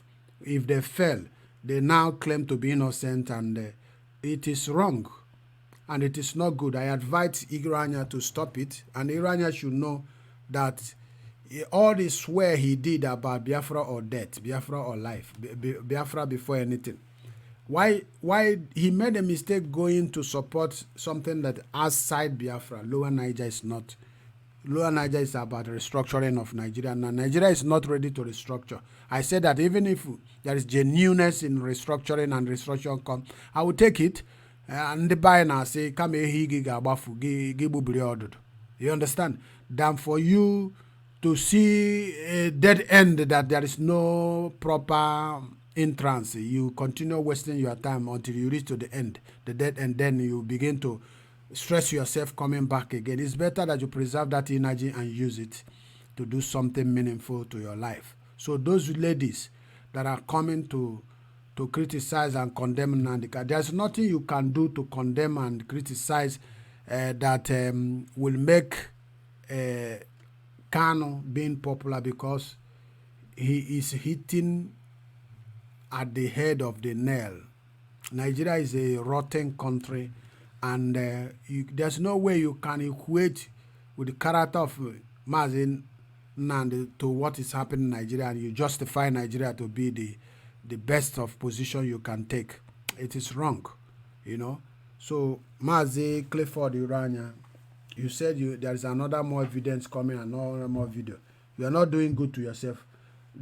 God made it so kind that the way he made it, that Nnamdi Kanu was, many people were silent until he popularized himself, and until he becomes so great. God made it in that way. So anybody's coming out right now to say you want to do anything to his detriment, to put him in shame or blackmail him, it's not gonna work. People, even if we eat all the money that is contributed in IPOB, it does not stop people, genuine people who knew that he is trustworthy. it does not stop them from contributing. And also, somebody who is leading such organization, you can be sometimes questioning, you can sometimes question the expenses he run or the money he would draw. But sometimes he has a certain veto that he needs something that is reasonable, that he want to use the money to solve. And as a leader, he might feel sometimes that it's not necessary coming to calling meeting before he take the money. But in actual sense as well, a leader must have bookkeeping, that when you spend money or you take money, it must be balanced. The people must see it. The people in the cabinet must know where this money is going. The money that you mentioned is not good for him also if he is taking money for private purpose out of that's why it is good that one single individual did not have monopoly of the whole system, that there will be branches of offices that will be separated, even not close family members as well, because he said to us from the beginning that everybody is a suspect. So we must continue to suspect each other until the end of this journey. You understand? So if I'm a suspect, you are a suspect. If you want to take money, I must know as a member of this organization, even if it is a voluntary organization, there must be accountability in everything to balance these things. Transparency is very good in everything you do in this life. All right? So that is my advice to the leadership. They have to be restructuring their leadership. They have to reprogram the whole issue. They have to balance this thing, that people will see, people will believe, and the people who come to spy to find fault will be able also, their mouth will be shut. We must show that transparency in everything we do. It's very important. That is the way organization could be run. Organization is not run by one single individual. Organization must be collectively with some principal officers supposed to know what is going on in organization. If we want this organization to continue grow, if we want organization to stop, let one person take monopoly of every conduct that is going into the organization. You will see that one person will come and go, another person will come and go. That organization will not be stable. It will not achieve its aim and objective. But I believe Mazen Nandekano, that his aim is not to collect money from people and be making use of it privately. No, his objective is to plan to raise this money and channel it to something that is meaningful, that will be for the interest of this organization, that will help us to achieve Biafra. So that is my advice, and we call it a day. I thank every one of you that have contributed in one way or the other, those that have called, and I apologize to those people who was not able to call today. Tomorrow is another day. Next time, by God's grace, your call will be taken. When things are going so viral like this, everybody want to bring their own opinion to the public, but it's unfortunate you cannot control it. Sometimes some people don't even talk and give limit to themselves. They want to continue talking and dominate the whole thing. So what I will be doing is that if anybody call and they want to occupy the whole time, if I speak to the person, if he's not listening and responding, I will cut the person off, so to minimize the unnecessary time waste. So God bless every one of you. Those that are commented here, your opinion is being taken. God bless you and God keep you. I pray that God will protect us and God will bless our leader Mazen Nandekano and keep Uchemefo and the other principal officers. And I pray that the unity, peace, and harmony will reign in Biafran struggle.